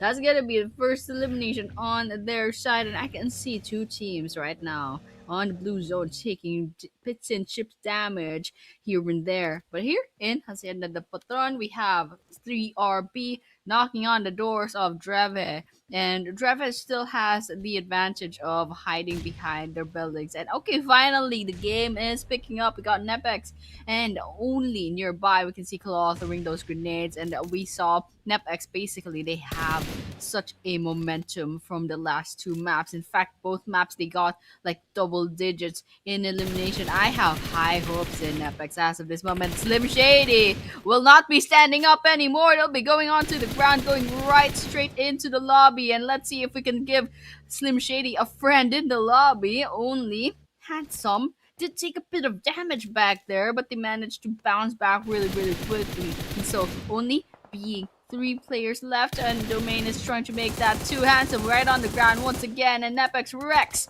is getting gunned down in exchange by Kyo and Precious going in as the frontliner. NEPX Rex crawling onto the ground. Precious is nearby. Claw is also right behind them, and Success is going to be cooking up the grenade. Try to throw it at NEPX. They're just exchanging blows like quite literally at this moment in time, and Precious is just sidestepping. They ran out of grenades as well, so NEPX they have to rely on their guns, and Success took a bit of the damage. Will that not be enough? It doesn't seem to be the case. Kyo is hiding right behind them. No more grenades, just one more throw ball and way too little health kits, way too little health items that I say, and it's not looking good. Especially Claw is just knocking nearby, but NEPX is erring on the side of caution. Look at them being hesitant. They don't know that this guy is pretty much out of resources. As our precious guns down, only success. They go right to the ground, and Keo is almost finished off as well from a distance. It's a one more good bullet, and that is it. Only esports will only be seeing 12 minutes into the game, and now they're down to the lobby. And that is what's going on into the match of Miramar, ladies and gentlemen. Two teams have been eliminated. Wait a minute. I just realized, Danny, that we're missing Yeah, one team from this we match. are. I just looked at the dead alive and I'm like, wait a minute. Only two teams have been eliminated, and we're seeing 13 teams alive. So one team has not even joined this match. This is not looking good for that team. That particular team, whosoever has not joined, you're missing out big time, man. You're missing out big time at this point. But yes, after this, only 3 more matches remain, and you have to make sure that you maintain your placements into the top 16 if you want to place. And if you want to play the grand final starting, I do believe so, tomorrow, ladies and gentlemen. If you want to play that, you have to stay into the top 16. But aside from all of this, 13 minutes, almost 14 minutes have passed, and we are seeing more fights onto the elimination feed side. One team, NEPX Esports, they're outside of the circle right now, and finally, they have entered the circle inside of One Hit Esports, down to the last guy, SDMZs. They're down to the 3-man. Wait a second. How did that guy pop out back? One Hit Esports, in fact, ladies and gentlemen, they're down to 2-man. That was my bad. I did not see the other guy's HP bar at that point. But yes, it's a duo. Duo is still decent up until to the point, like, you're still taking the fight and you're still winning the fight. Even in that, then it's still good. Yeah, all we've got to do is pretty much execute with the resources and the number of squad players left in hand. But yes, 3 Robos trying to snipe this place out, but that car is just avoiding all of those bullets. I've seen that car being targeted this whole time, like for a whole minute, and they still managed to get away. But nonetheless, yes, good for them, I guess. But for the rest of the teams, I'm looking at NEPX. In fact, they already have 6 eliminations, less than halfway into this Miramar map, and what an amazing team. They've been doing so well today. But here, the main should probably look in the other way, but it's a good thing that the main actually managed to get away from a lot of those gun downs, a lot of those bullets. They managed to dodge all that damage from that scenario TFG8, and so the real bros will have to bounce back real quick. They'll have to basically rendezvous with the rest of their team in this compound over here in this place. And so NEPX is also nearby. They have all 4 players still standing. They have the numbers advantage if ever they want it, and Zordy will be going right down into the ground. That's gonna be the first knockdown against a 3-row bros, and this guy is crawling onto the ground. It's not a good look, especially if NEPX is going to go on the aggressive. You can see NEPX rotating into the area, but here Cam AFG on top once again. This guy is on the spotlight, and they took a lot of damage, and it looks like they'll be picked off. XFX UF will have 1 more elimination on their side, making that 2. Yep, that is for sure. VETL2 fight is still happening, and oh my god, after that rescue, he straight up went on that fire. KAM, in fact, RK Speed has been eliminated. XFX UF Aladdin made sure that the knockdown was not in vain, and it actually connects and it actually makes entry on the elimination side in the backpack of the XFX UF players. So a good elimination whatsoever. NEPX now with 3 real bros. Grenade is in the head. He's throwing it over. Kill already is down. Front side, there is Oh. Precious confirms the elimination and instantly went back into hiding into the cover area. He wants to make sure that he stays on the No. safe side, but NEPX comes in from a different angle. 3 RBs. The way they initiated the day number 1, I am not seeing that kind of aggressions anywhere from these guys' side. But yes, ladies and gentlemen, I do believe so. This is the end for the 3 RB. From this point onward, from the next match, we are not going to be seeing three real bros as they are done with their group. It's going to be a group change after this. As soon as we move to the Rondo, the next Rondo, we're going to see a group change. But yes, for a second, I thought my screen froze the way this guy was not moving a single inch. I had to look at the timer to move. But yes, NEPX 10 elimination. We ETLQ 3 elimination, 4-man standing, and a decent placement inside of that circle too. Ooh, okay, we're down to 11 teams, so that means 4 teams got eliminated off after one hit. And of course, a little bit unfortunate for 3RB. We did say that 3RB could pretty much miss this whole last day, and actually they could. They could just throw it real quick and then, still qualify for the grand finals. But that's probably exactly what they're doing. They're pretty conservative about giving away their strategies, especially since they could be on the spotlight, they could be studied in the stream. But here on Sky is circling that tree, and you know how gas prices are. You probably should do that, but nonetheless, they're gonna be refilling their tank real quick, and you can see the other teams nearby. ASL, they also did a really good job today, so I'm kind of watching out for what they're gonna do with NEPX. These are two decent teams. Claw's head is popping out right now, but Claw's not moving. However, they're just trying to get up some more information. All right, they're sidestepping as of the moment. Rex is nearby with the car as well. On Sky has their own, and SDMZ gets targeted by those crosshairs. It looks like Onsky will have to get a moving. The next circle is gonna go, and TGB, G4W, XFX, UF, TGK Slayers, and Cam Rosemary still outside of the circle. ASL, NEPX also towards the eastern part will have to move. And DREVHE so far, they could potentially like gatekeep NEPX and ASL, but let's see how that works out really soon, because ASL and NEPX, they're huge powerhouses as of this playoffs, and so I'm really excited to see how this matchup is gonna look like, especially since the stage 5 circle is gonna close in 2 minutes. Only 2 minutes more, and we have another circle shift waiting out for us. NEPX low on that HP, but still, what a play on Sky by the hand of Claw has been knocked out. Jane is throwing a grenade from the ABRUPT player side. It is going to be on pressure, but no connectivity has actually been made at this time. Now, going forward, Jane is here once again, shooting with the UMP-45. No connectivity whatsoever. We are not seeing any kind of connections. 11 eliminations to the NEPX side. ASL in the front lines. It is a fight for the point. It is the fight for the position of the hashtag number 2 or 3 at this point in time. If NEPX gets all of these eliminations, let me tell you, Annie, they will be super close to securing that number 2 placement after this match. Rex is closing in. He's finally going to make sure the car is going to make Jane fall down on his knees. That's 12 elimination. ABRUPT players, they're out of the game. 104 points for the NEPX side. DREVHE Esports also taking the fight. Mr. Kale, the one and only guy. Everything is residing on this guy's shoulder for the DREVHE Esports at this point in time. We're definitely watching out that. We are keeping our eyes peeled as to what is happening exactly on our screen, especially with G4W and TGB near this western part of the next circle. It's gonna be a lot of drama here and there. We can see TGB took a bit of damage from G4 get correct.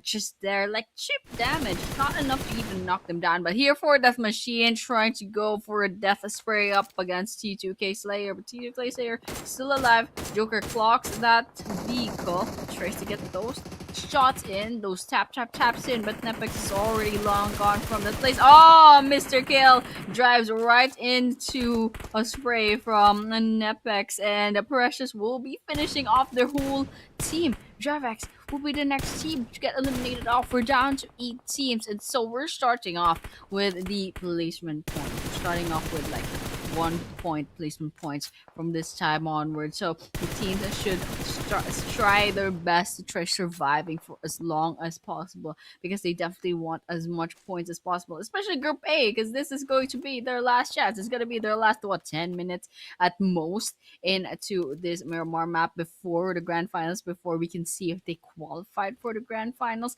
And it's not even that they, if they get to page number 2, it's guaranteed. They also have to hope that no one overtakes them and pushes them off their rankings. So they have to put a lot of cushion points between them and at least 8 teams to qualify. But nonetheless, yes, that will be something that they'll be wondering about, that they will be worrying about rather later on. But for now, it's SDMZ that we'll watch out for, because they have their eyes set on XFX UF.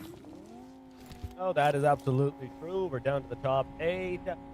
27 players are remaining in the game. XFX UF, they're slowly approaching the circle. But the situation is a very intense one, because one shot could potentially mean one knockdown of their players, and that's exactly what's going to happen. The spray comes around, 2 players of the XFX gets taken down. There's also the gaming broski throwing grenade. 2 seconds, 1 second. Will it connect? The answer is no. Come on. 4 seconds once again on Liquid. 2, 1. Oh, before that grenade even explodes, TGB actually secures that and steals that elimination out of the equation, out of the players. Now with this, XFXUX, as they are done, they are dusted, they're out of the game. We are seeing some more fights happening in real time. A 4-death machine losing their players down to the very last guy. NEPX is also down to the 3-man. The gaming broskies, they're trying to initiate more and more fight. Close to their proximity, there is 2 different teams that they have to take the fight and initiate the fight. If they're lucky, both of those teams are just waiting for their opening against the TGB, or just TGB waiting for their opening to get those eliminations, just like this. No doubt, definitely no doubt about that. And not looking too good for DM, T2K, and G4, each having solo players. So right now, it's gonna be a cleanup crew for the teams that still have a huge chance of getting that chicken dinner. In fact, NEPX once again being the beasts that they are, getting 15 eliminations already. So that's 3 maps in a row for today that they got double digits. But here for DM, yes, they get eliminated off as the first one amongst the 3 teams with just solo players. So T2K and G4, they're probably going to get hunted down soon. That, or they're going to hold on all the way until the end, stubbornly, as we saw a while ago. That happened just a few teams as well. But nonetheless, we're watching out for the other teams as well. SDMZ here, they got 2 players left. They got Zayu and Flanky still in the game. We got 3 eliminations. But so right now, I'm kind of worried about SDMZ, because they still have 61 points, rather, just 61 points. So hopefully they don't get pushed away from the page number 2 later on. But nonetheless, there's DGB also nearby. They're about to close in. Zayu's cooking up the grenade just in case. Himson will be going into that door. Opens, close, and backs away real quick. Lash is just right out the side, and they're backing away, and everyone's just cooking up grenades. As of this moment, both sides, actually, they don't have their guns in hand. If there were guns, it would have been done really, really fast. Okay, Himson. All right, throws in, steps right out. They have the numbers advantage, but SDMZ is still holding their ground. But there will be one down onto the ground. That's gonna be Zayu, who will be the first to fall on their side. And now Flanky is the last person standing. 4 versus 1, and there's several teams as well rotated into the area. You can see NEPX trying to third party this situation, and Flanky will be saying goodbye, but it's not over yet. And NEPX is here. NEPX heard everything. They're surrounding the area. The gaming broskies, fresh off a different engagement, will have to deal with NEPX now. Oh my god, look at this. Look at the fight that's happening right now. It's a back and forth going around. Domain gets taken down by the G4W. One of the players, UGS 24 from the G4W, has also been eliminated. That's a knock and a confirmation, and that's all. Actually, that's all for G4W. Wait a minute. What? This is not good, as they were down to the last guy. the solo guy that got eliminated, it was all over for the whole team. Now, officially down to the top 4, it is, ladies and gentlemen, we are about to see our third winner chicken dinner of the day. But look at NEPX elimination number 16 in a Mid-Miramar. Oh my god.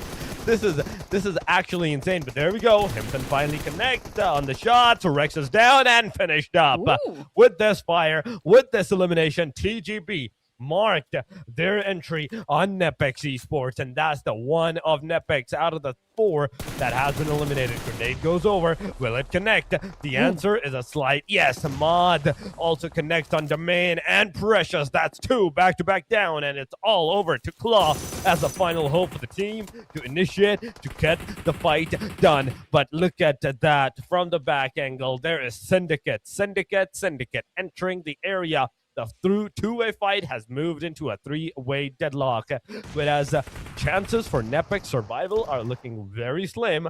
Claw comes around, takes down Liquid of the TGB. Let's see, the grenade goes over. Claw still receives the damage, still survives at this point in time. Now the Molotov and grenade together takes down Claw, and with this, it is over. The team with the highest number of eliminations in this lobby for this match right now has been eliminated, but TGB still thriving with the 4-man and 10 eliminations. Ooh, the Gaming Broskis actually survived NEPX. In fact, they turned the tides around on NEPX. And so with that, we'll be watching out for the last 3 teams standing. We got T2K, the solo player, waiting out these 2 big games. These 2 big teams with all 4 players still standing on their side. But Himson does need to get revived, and not sure if Himson's doing too good. Here you have Himson, they're out in the open, and this guy just gets grabbed and fireman carried by their teammate. They were trying to crawl away, and he's like, dude, just come here. Just chill out here. Let's go right behind this boulder. I'm gonna help you out. But Fearless is all alone. Definitely Fearless here. Just blending into the hay bale. Look, you see, he actually inserted himself between 2 hay bales, which is, yes, not gonna lie, very accurate. If this were in real life, that would be so accurate. I'd be digging. In fact, I would be going under those hay bales. But it doesn't matter because C2K got picked off just now. So that means it's just full squad versus full squad. The Gaming Bros going up against a Syndicate. And Syndicate, they are, I mean, rather, I was gonna say they're in the circle, but they're a bit more inside the center of the circle rather than TGB. But Intensity will intensely take a lot of those bullets from TGB, and right now Cloud's cooking up rather throwable. They see, get the crosshairs out, 2 versus 1, but there will be 1 down on the side of Gaming Bros Weeks. In fact, there will be 1 left. It's Himson himself will be the last person standing and will be the last one to get gunned down by Syndicate. And Syndicate, they'll be getting that winner chicken dinner for themselves. What an ending to this Miramar map. It was a slow start, but the end was quite satisfying. There were a lot of really nice moments, especially in NEPX with the double digits. And of course, Syndicate and the Gaming Broskis being the last 2 teams going at it. Nonetheless, what I really want to see right now is what the team stats are gonna look like. And congratulations once again to Syndicate for bagging that chicken dinner day. Like we all know, they definitely needed those points. They definitely needed those points to go for the grand finals if ever it happens.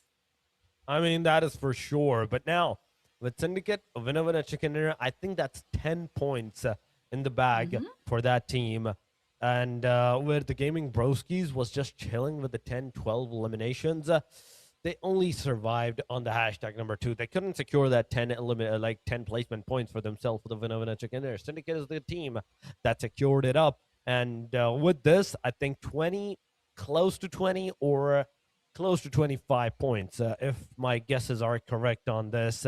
That's the point Syndicate is going to secure for themselves. But we will know that once we head over to our winner chicken dinner team stat page, and we will know more about the damage, all the assists that they did. But yeah, Annie, a match well done.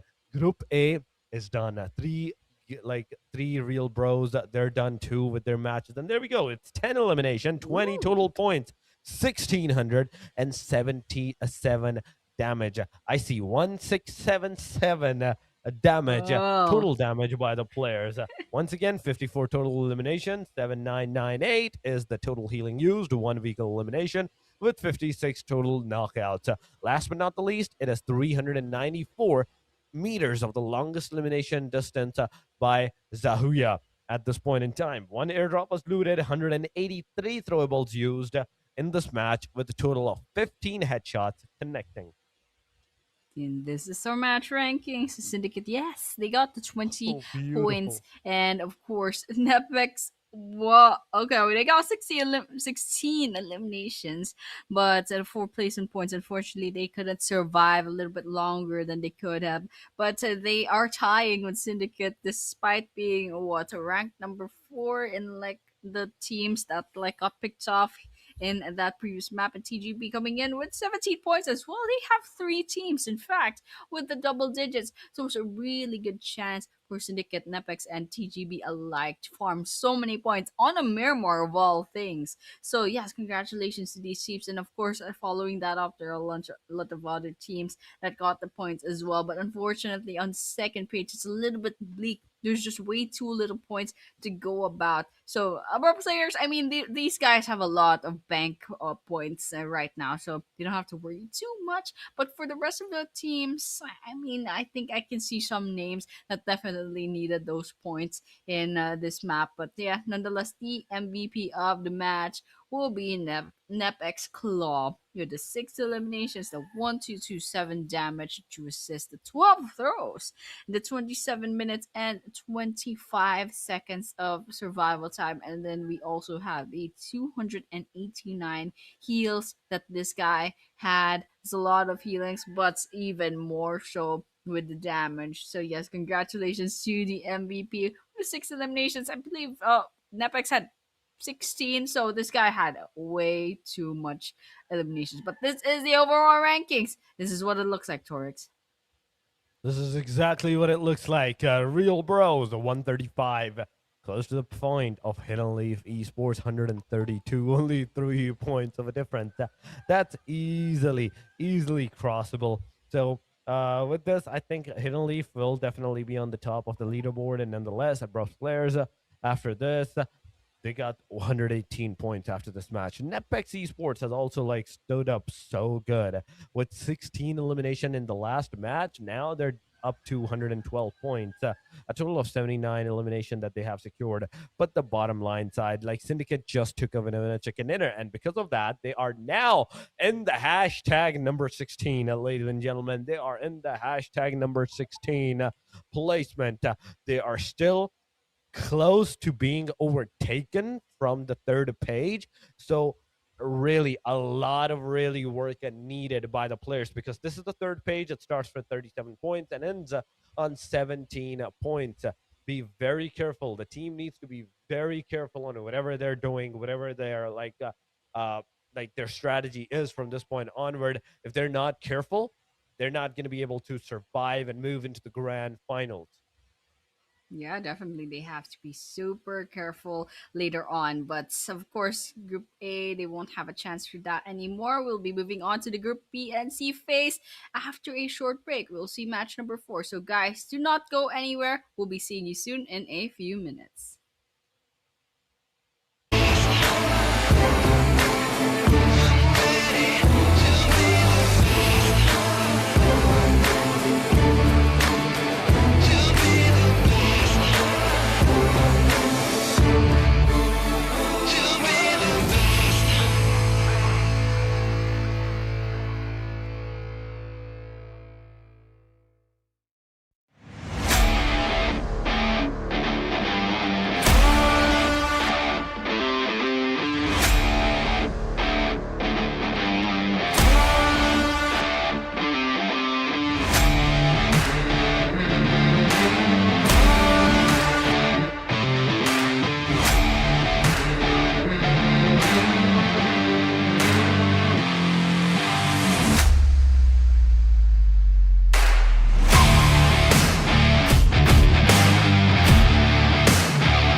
Ladies and gentlemen, we are back with that break. I know, it was kind of late, but still, we're Mhm. still back to the PMNC South Asia playoffs. The final day, ladies and gentlemen, the day number 3. It is a do or die. It is the judgment day on which the teams will be judged whether they're going into the grand finals or they're going home from this phase onward. But with you guys, once again, it is I, Torix, and with me It is going to be Annie. Once again, welcome to the show. We are halfway done for our today's matches. Going into the next one, it is going to be Rondo once again. Yeah, we're diving in immediately, and I mean immediately. We're seeing our flight already coming into Rondo, and now what I want to know is there two? Yes, there will be two flight paths as of this moment for this Rondo map in particular. In fact, it's going to be the final Rondo map for the playoffs of this PMNC South Asia. So there's a lot of really hot drops in like that could be accessed from these two flight paths. So of course the New York factory and the test track, that's definitely something that is not negotiable in terms of being hot drops. But the Tinong Garden, actually, surprisingly, people are avoiding that area. And just looking at Miran, I think Syndicate will be the sole team that will be trying to go for that place. Anyone else, all the other teams, they're trying to go for lesser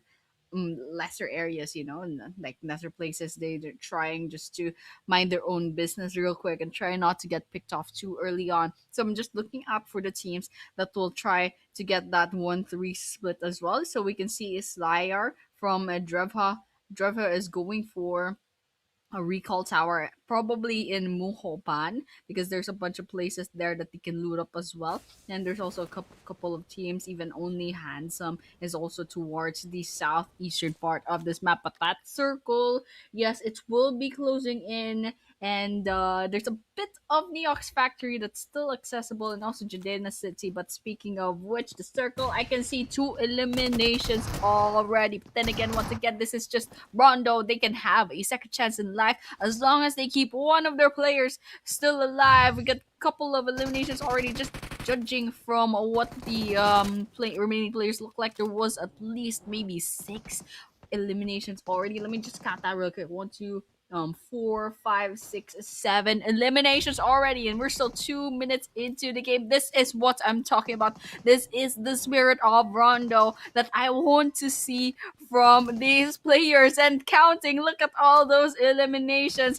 3 eliminations already for rather from Royal Dragons and CSV. What a first few 2 minutes of this map. Oh, this is the 2 minutes into the game, and already look at that elimination number happening upon the teams.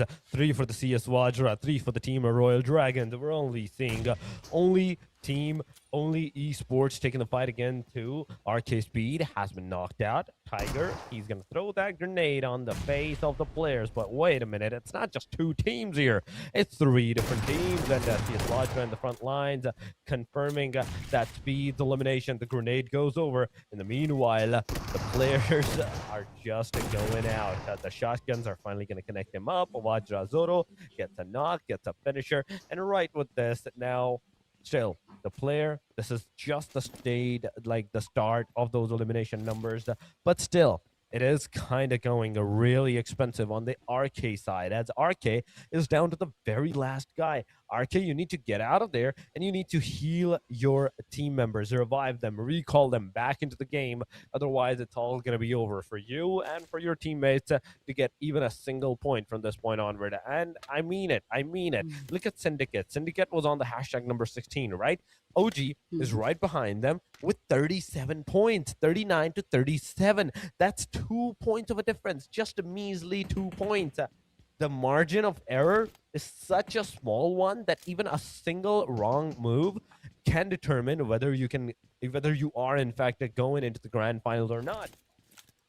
Yeah, definitely. And there's so little margin of error, especially since there are only 3 maps left. I mean, three maps is quite a lot, but still, the fact that these teams only have 3 more chances, they definitely need to make each of those chances count. And finally, we're gonna be seeing Group B once again in our screens. DRS right to the face. They got a few bullets in, and they'll be seeing the recall tower sooner rather than later. And there's example towards the north. and we're seeing a couple more eliminations here and there, but the number of remaining players is steadily staying at least like at 15-8, 59, and up to the 60s. And so people are filing in back into the map as soon as possible. They want to conserve as much time and get as much points as possible. But here, Example is making an example out of themselves, trying to gun down the players from MAKPEN, and MAKPEN, yeah, they took a bit of damage, but Example couldn't quite finish them off. And this guy is a solo player, by the way. They're just like soloing a bunch of eliminations, rather knockdowns, and we can see the snipe coming in from Freedom. There's a lot of players from MAKPEN nearby, and they're trying to gun them down, but nonetheless, yes, DRS will have to make a move really quickly because they're way too far from this vicinity. They need a better angle at this rate. But I like the positioning of Freedom. An example, they pretty much have two angles up against a MAKPEN. But I guess we'll be moving on to another engagement. We can see Jane is holding on to dear life right over there, but Cam Army is gonna have them surrounded real quick.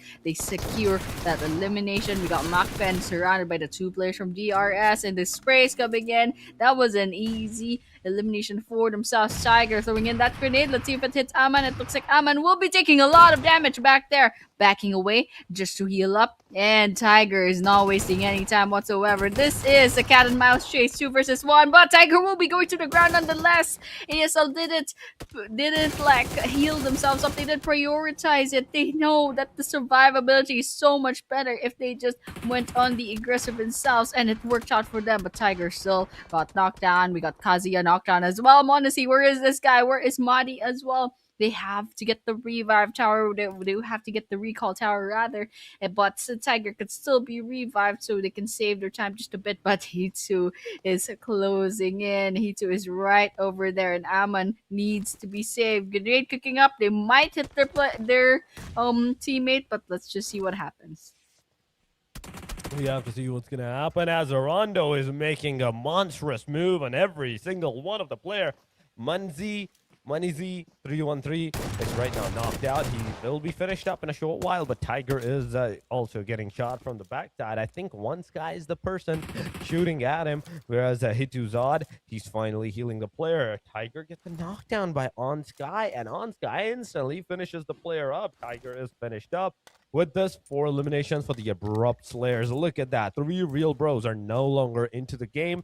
Given enough chances and enough time, the HLX to maintain that #1 placement from this point onward. Syndicate is also losing their players as the intensity is out of the match. He is in need of that rescue, that recall. But for that recall to happen, the player, first of all, need to disengage from the fight and go for the recall tower or win this fight over once and for all, and then move to the recall tower. Wait a minute. I think the recall tower is in the vicinity. That is why intensity is back. Oh yeah. Intensity is all okay. Never mind, they didn't spawn. The rest of Syndicate was like, I was like a little bit confused. But here, intensity will be dropping off a little bit fresh off the airplane and plane. But rather, I'm looking at NEPX. They lost a couple of players back there, but I'm sure the rest of their team has like at least one player on standby on a recall tower. But here in Neox Factory, it's a little bit lonely. It usually is like a nice party, a nice popular club for everyone to go for those engagements. But as of this moment, there are only 3 teams. I guess everyone else has left. In fact, Vivash from DREVHE is going to skedaddle out of there real quick, leaving only success from the only esports still in their place. But NEPX, yes, they have security over Neox Factory as of this moment, and I don't know if they're gonna be staying there because there's no one else here anymore. All right, only success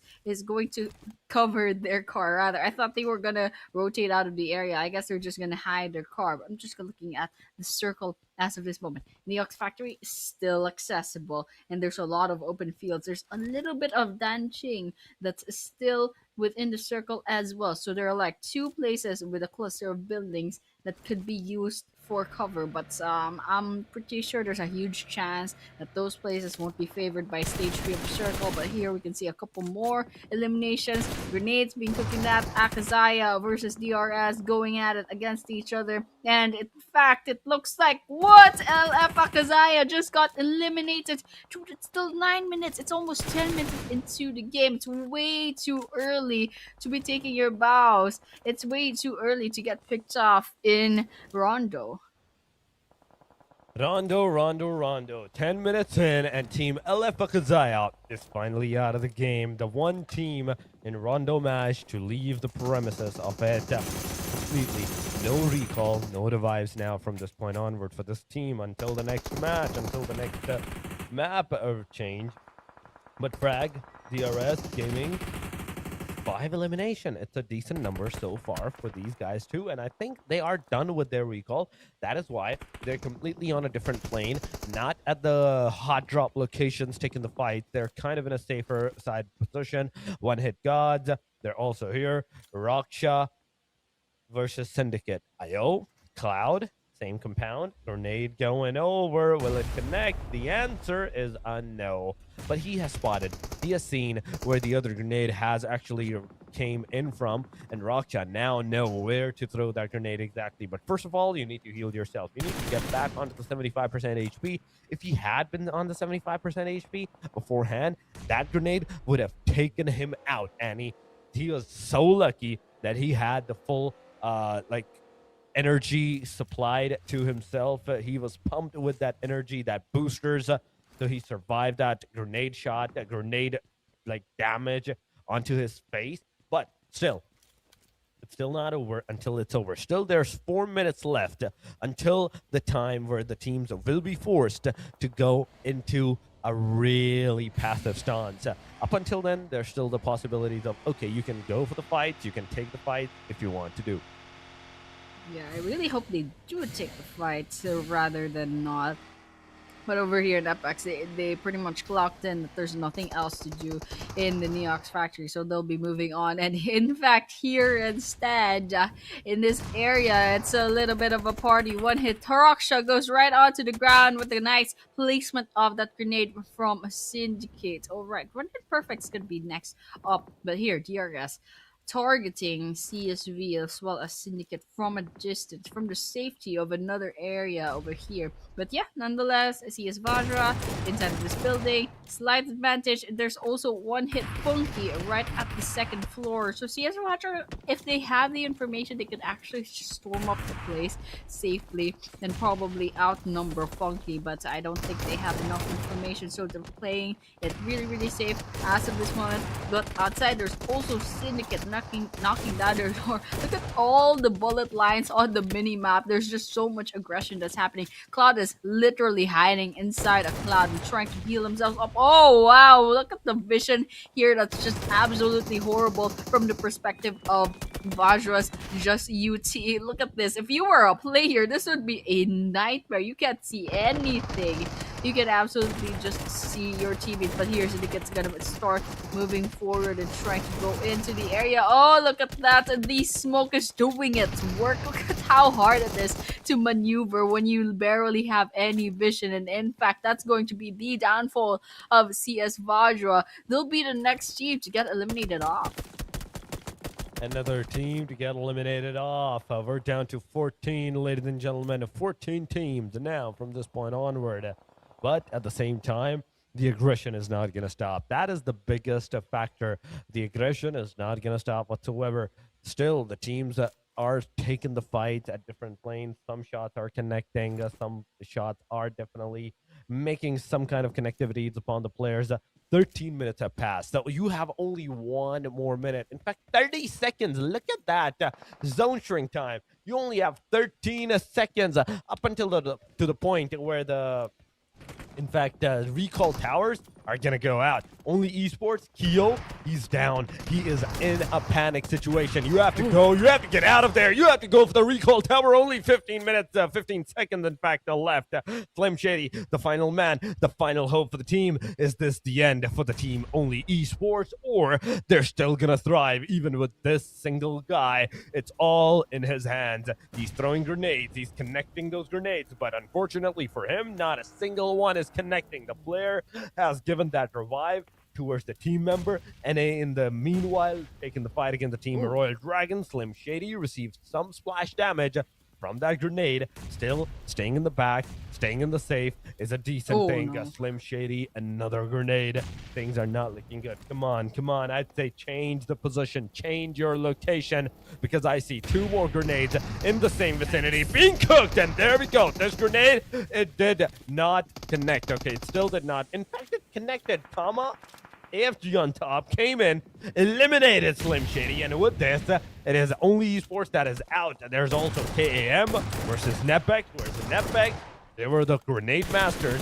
Even on the previous match, 2-16 elimination was really not for naught, and they are still going up with those aggressions, with those elimination. 4 elimination in this match, this time around, with 2-man standing. Oh no. Oh no. It's actually not going that good for NEPX already. After like 3 maps straight of amazing performance, amazing execution, now it looks like Claw will be basically clawing their way to try to survive for as long as possible, try to maybe get some stray eliminations for themselves, but they do have a Molotov in hand. I'm not quite sure what their plan is as of this moment. There's two players from One Hit Gods here in this house alongside of NEPX Claw, basically their roommate. But Claw is about to get out of that place. They're trying to go for the safety, for the survivability instead, because they already know they're cutting their risks, they're cutting their losses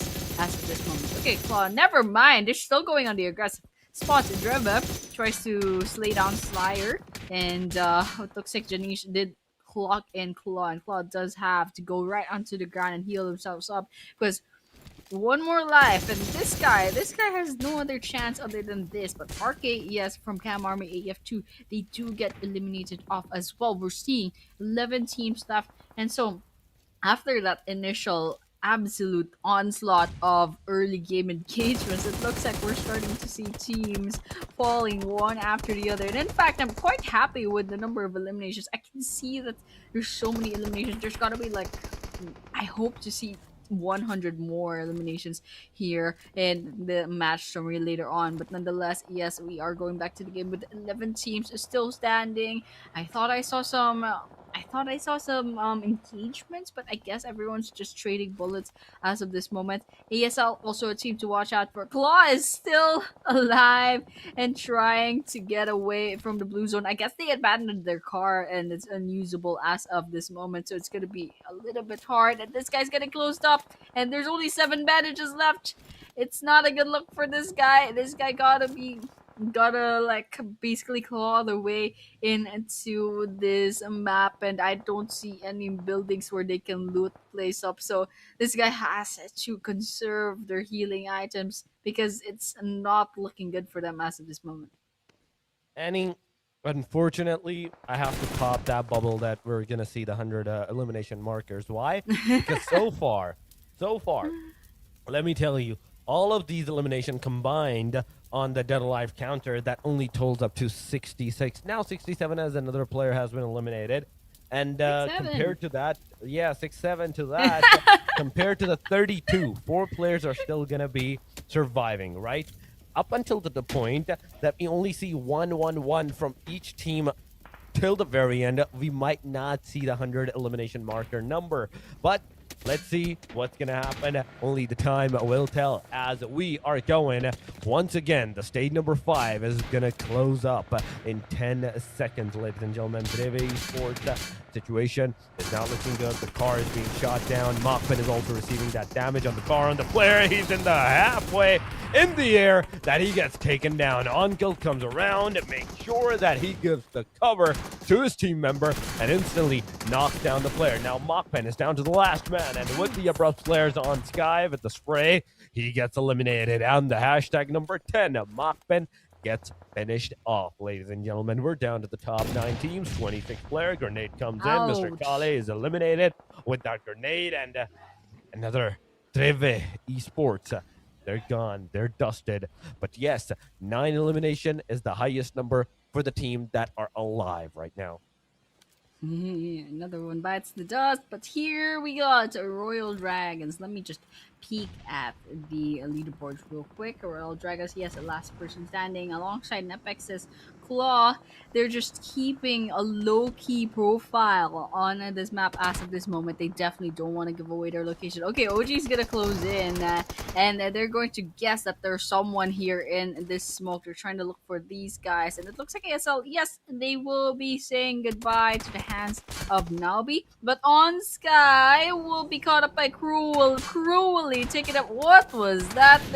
The land that just went sideways. I don't know whose perspective that was, but NEPX, yes, they got picked up. They got caught up from this, but at least they got like what, one elimination? Oh no, rather one placement point for all their troubles. But nonetheless, yes, we still have 6 teams to worry about. In fact, we got HLX is still in the game. I haven't seen them on our screens all that much until now. HLX, and they are going to file in real quick. So they do have a really nice map control as of this moment. They got a 2-2 split. There's like 2 players up top, nearby the center, and of course, nearby the circle circumference rather. And also they have 2 players smack in the middle near DRS, and they are near NA as well. And they're also basically they secured a spot in the middle if ever they wanted, but at the same time they also have players are securing the perimeter of the circle just in case they need to gatekeep anyone or anything.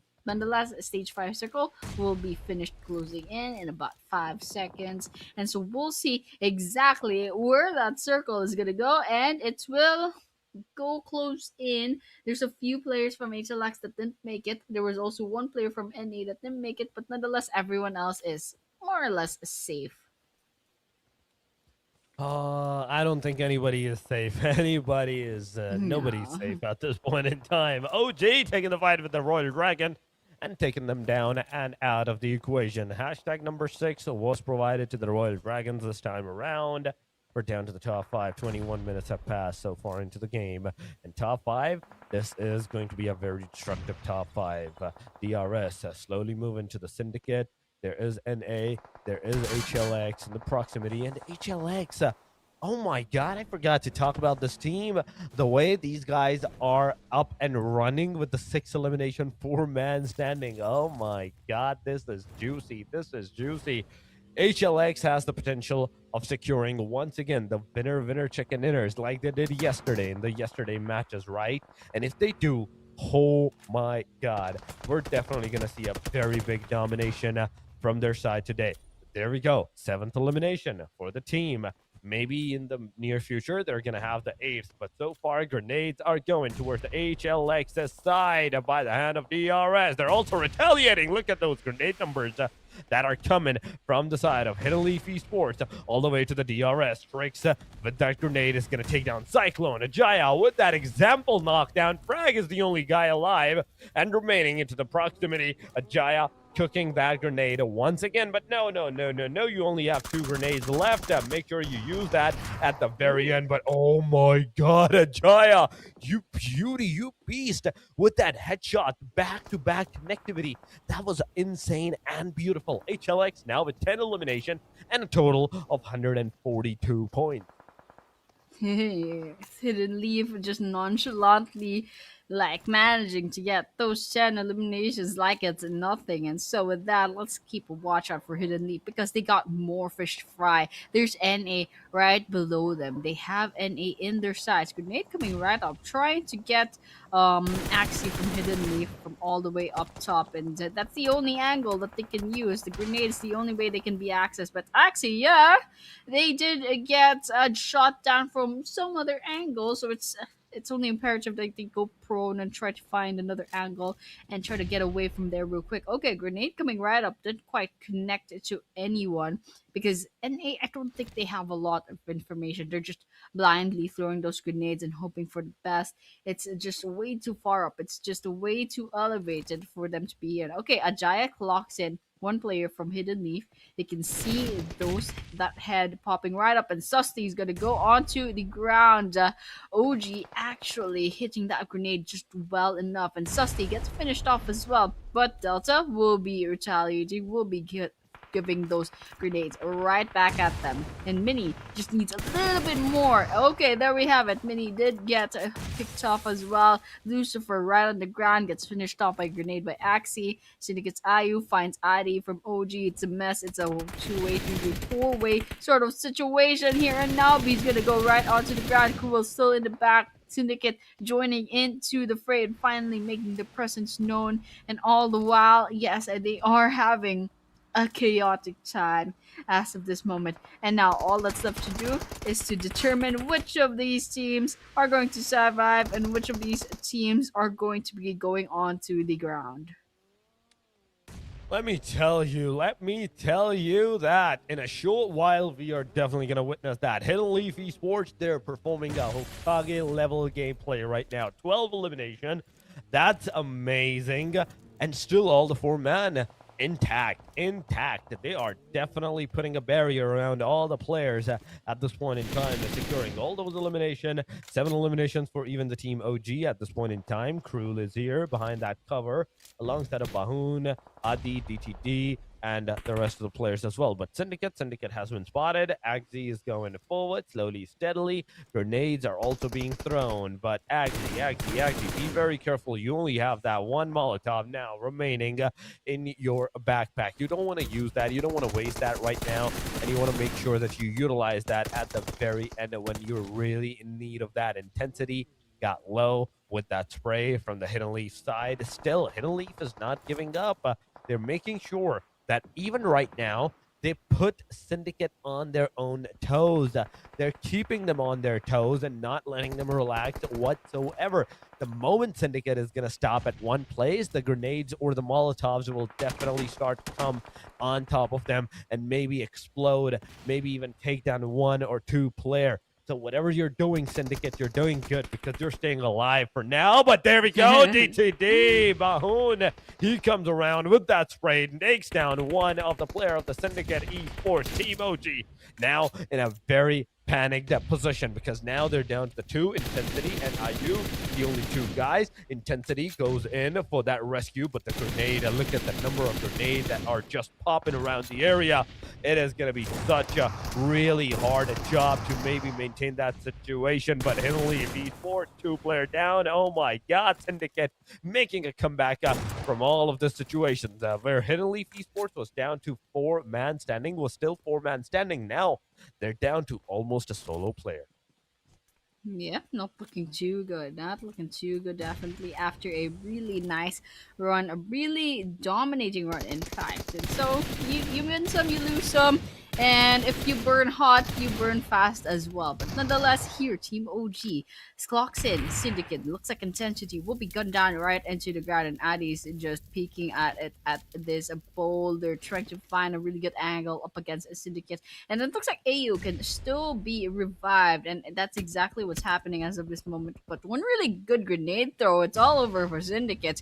Team OG being the absolute, basically just distracting everyone as of this moment, disrupting everyone's game over here. If you thought you're doing good, OG is gonna swoop in and try to gun all of you down, and that's exactly what's gonna be happening. It's NA that will be gunning down Delta instead, making Hidden Leaf the last just one solo player standing about. And now the question is, where is this guy? Where is Ajaya? Ajaya is trying to blend right into the grass, and it looks like NA will be the first to get picked off, however. But Ajaya is not stopping anytime soon. Finds Mini from NA gets that elimination point, but is already below half health. So now they're just bouncing back real quick, and I'm pretty sure AKAZAYA will still try to go on the aggressive. But right now, the eyes are on OG and Syndicate. It's a 2 versus 4 between these two teams, and so you can see Ayo going through the smokes trying to find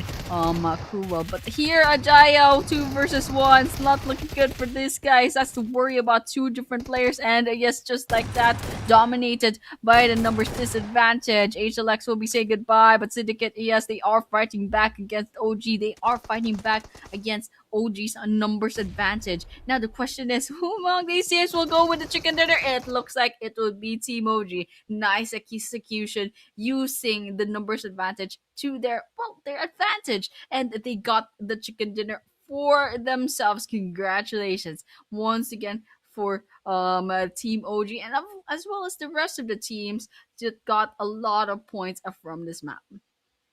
They definitely did manage to secure a lot of points from this match, and it's a good thing. It's a good thing that we are seeing these kind of gameplays from the players, from the teams, and the way that they made a comeback from that placement, it was decent. It was decent. I have to give it to them. But yes, the overall ranking, how much has it been changed? What kind of a change are we seeing on the overall ranking?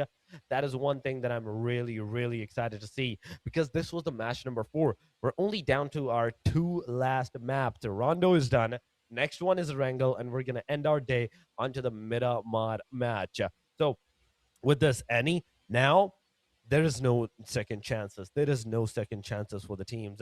Even Erangel, even Miramar, they don't have that recall like Rondo does. They don't have recall like Rondo does. But another question from my side is that we already deduced that the elimination numbers on the fact that this Rondo map, it's not going to go onto the 100 side. But how many points will it go? How many eliminations are we going to see on that?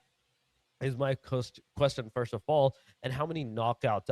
I want to see a lot of throwables at the very least. If not the elimination side, I want to see a lot of throwables used, because it's Rondo. You're bound to come back. You're bound to get a new life and then start again with the throwables. But there we go. OG with 11 elimination, 3361 is the damage with 21 total points. There we go. Double digits on the total eliminations, and also really nice number for the total points alongside that chicken dinner placement points. But here's the match summary. Yes, with the 95 total eliminations. Torix did the math a while ago, and unfortunately, yes, no 100 for now. The total healings, however, almost 11k. We got 0 vehicle eliminations, but the total knocks is 106. 280 total throws could have been better, but it's fine. 19 total headshots. We got 2 airdrops looted, and our longest distance elimination will be Delta from Hidden Leaf with a 303 meters. Basically record for this match alone. But yes, these are our match rankings. Next up, it's going to be OG with Chicken Dinner with 21 total points, but followed up closely by Hidden Leaf with 19 total points. Third is Syndicate with 14. Syndicate has been performing well these past few maps. I'm really glad to see that. Number 4 is DRX with 10 points alongside ASL and CSV. 3 teams with 10 total points from this map. RD and NEPX following that right up with 6 points each. And so that is it for page number 1 of the match rankings. I'm glad that at least rank number 8 is at 6 points. And I saw several teams, a lot of teams actually had at least 5. So I'm hoping to see rank number 9 and onwards that it won't be a disappointing number. And in fact, it's Ooh, more or less this is a good distribution of points. yeah. There are 5 points for 3 teams, and then also 3 teams have 4 points. And gladly, I'm seeing number 16. At least they have 2 points. It could have been better. Yes, it could have been better, but it's at least they used Rondo to a slight advantage. And it looks like this is the MVP of the match. It will be OG's Nauba. Exactly. Naba DTD is going to be the MVP of the match number 4, ladies and gentlemen. 4 elimination, 8 throwable juice, 1090 damage, 1 assist, 29 minutes of survival, and 207 healing done by this guy. A job well done. He is the MVP, and OG is the winner chicken dinner team. No matter what you're talking about, if you're in the MVP list, you're doing a good job. You solo is doing a good job. But overall ranking, moving on to that, after the match number 4 of the day number 3, it is 151 for the Hidden Leaf Esports, making the marker of 150 points for the team. 135 for the 3 Real Bros, 128 for Abrupt Layers. That diversity begins again. 118, 197, 95, 91. Up until top 8, it's decent. Then, moving on to the bottom side on the hashtag number 16, it is a 52 for Only Esports Syndicate. From 16, in fact, to 15 with 53 points. And Team OG with 58, 2 point for themselves as well, with 21 points being secured in this one. So they had 37 points. Not only with the single match, they managed to secure amazing number of points. They managed to secure their top spot in the overall 16 so far. And if I'm remembering correctly, SDMZ is the last team that had like around on page number 2 from the bottom that has no more chances of getting points. So everyone else can still change their fate, but SDMZ, they're stuck at 63. If anyone, if they get picked off from the page 2 from the 63 points, then it's all over for them. They can't qualify anymore. And I believe AKAZAYA, they still have 2 more maps, so they're lingering around rank number 17 as of this moment. So they can still change their fate. So they just have to work a little bit harder to try to qualify. But nonetheless, yes, that was page number 2 of our rather it's page number 3 of the Yeah. overall rankings. And I think we have more or less a good idea as to which teams we're going to be seeing in the grand finals, which is happening, I believe, tomorrow. If things don't change, the schedule doesn't change, it should be tomorrow. And so I'm hoping that your favorite teams will be seen in the grand finals, and it's definitely going to be something to look forward to. But for the teams as of this moment, there will be 2 more chances to try to qualify for that grand finals. And so, while the pressure is on, I'm just saying it's like a little bit more pressure now. But now we will be going on to a short break before we see match number 5. So guys, do not go anywhere. We'll see you soon in a few minutes.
are back once again. This is PMNC South Asia Spring 2026, and this is day three of the playoffs. In fact, we are about to go to match number five. That just means there's two chances left.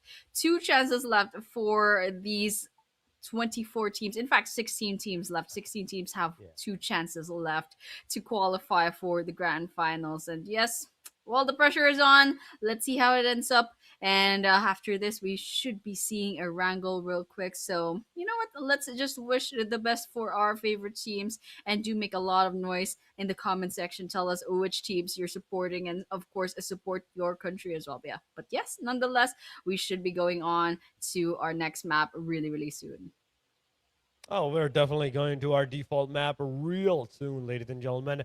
The Erangel is on its way for the flight path to occur. But yeah, Erangel, the way it's gonna actually begin, I'm telling you, Annie, the final two matches are gonna be very, very destructive. Maybe from those teams that have already played the three matches today. Those teams are going to play aggressive. The one that is still new to the group that has just played the previous match, the Rondo one, they're going to play it on to the passive side, still like maintaining their placement into the game. Like they're going to slowly start to approach it. But yes, the next match, on the other hand, it can go very, very, very destructive nonetheless. But yes, we're just waiting for the match to actually begin, the Erangel to actually start, and the plane to actually take its flight so we can deduce what's going to happen, where the plane line is headed towards to. Is it actually into the favor of the teams or it's not? But so far, any the way that every single team is performing, HLX is performing. Oh my God, they're maintaining their consistency from the day number two towards the day number three.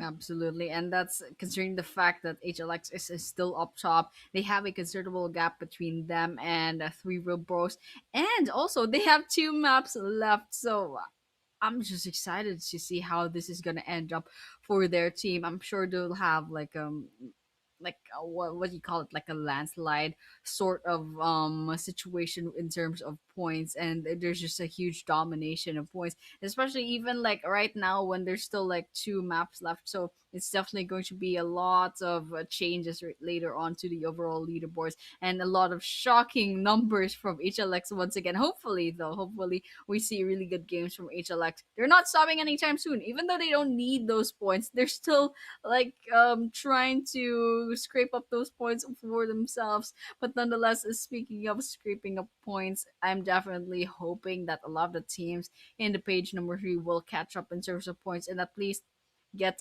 maybe like 50, like 55 points at least to qualify for the grand finals at least. But yes, we will be going on to our flight path finally, and it looks like we will be starting off from Milta power plant and around that area, maybe a little bit north. I'm not quite sure with the angle. Okay, there we go, Milta power plant. It'll be starting there, ending in Primorsk. So a lot of the northern part of Erangel is inaccessible as of this moment. And so like I think the border should be like what, Pachinki or something. So anything else up top might be taking a little bit more. They'll need a little bit more walking as opposed if they just settle for say the military base or even like quarry for Pierre Primorsk farm shelter and prison. Their accessible mansion is still slightly accessible. Lipovka especially, yes, very much accessible to a lot of the players, and so everyone's gonna be dropping off.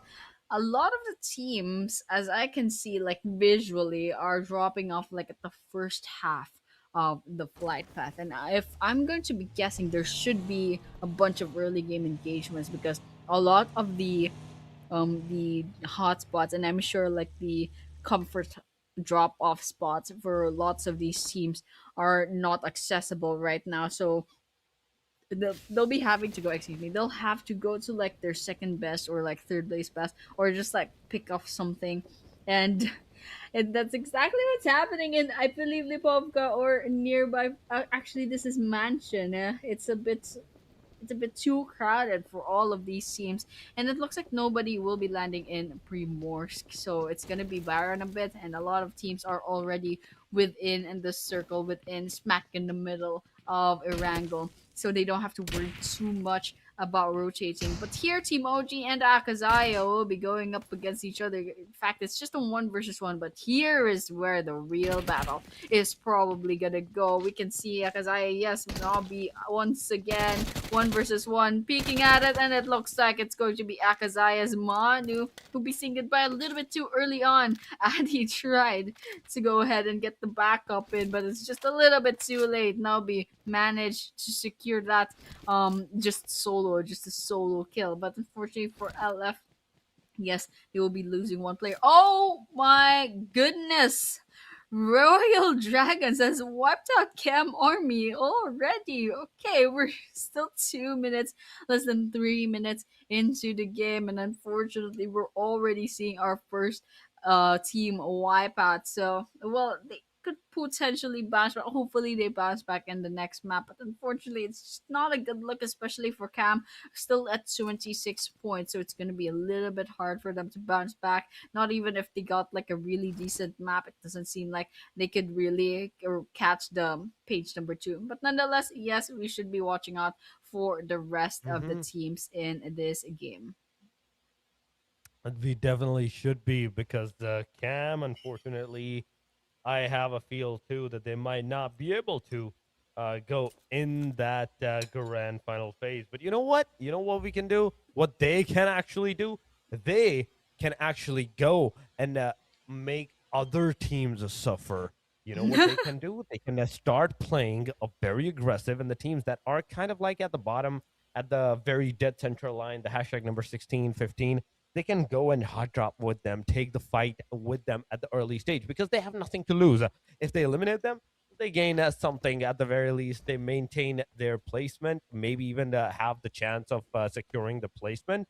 Or at the same time, they can also like maintain to really disturb the lobby from the bottom side up. Abrupt players on our screen: Jane, Aman, alongside of Onsky and Hituzad. The four-man standing is in the Pachinki, and they're just maintaining their loot so far because not a single other team is even slightly close to the vicinity. But you know who Ooh. else is in the close vicinity? KAM versus NA. NA is losing two of their players. That mini NRC, the only guy remaining for the team, and I don't understand the fact that why join in with the three-man squad? Why put yourself in this kind of like a situation where you're already undermanned, underhanded over to the fact that you don't have enough players joined in.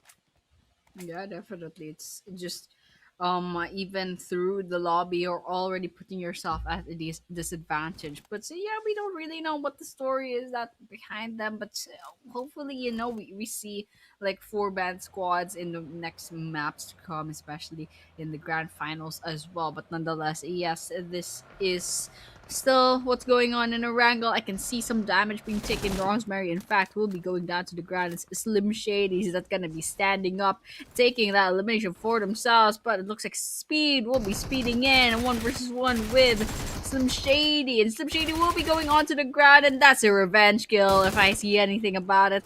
Cam Army AF2 secures that one elimination, and basically just securing that revenge for Rosemary. But here, Handsome is lingering about. They were supposed to basically respond to Slim Shady, but they just came here a tad bit late. But Speed is still up for the game. Speed is still up for the game. They're trying to get the elimination in. Oh, Freedom is in trouble, and Freedom will be saying goodbye alongside with the rest of DRS. That's the second team to get wiped out on. This is nice. This is nice, This is basically what the feeling of the last few maps of a playoff is gonna look like. There will be some teams that'll be just going at it, no reins and nothing. They know that there's nothing to lose, and so they'll be going completely aggressive. How did that grenade not hit? That's crazy. But nonetheless, a mini gets away just in time, really low on health, needs to heal up. But here, Handsome and Speed are still at it, at each other, hiding behind this boulder, trying to one up each other. And so at this moment in time, yeah, we'll just have to watch out for what Handsome's gonna do right here, and let's see if Speed can catch up to him. So with that, ooh, speed. We'll be going right behind this. Still at it. Still going at it. Handsome is right behind him, and they just don't want to peek too much. They don't want to overextend. They don't want to give an out to only esports. And so Speed is actually the last person in this team, so they're playing it really, really safe.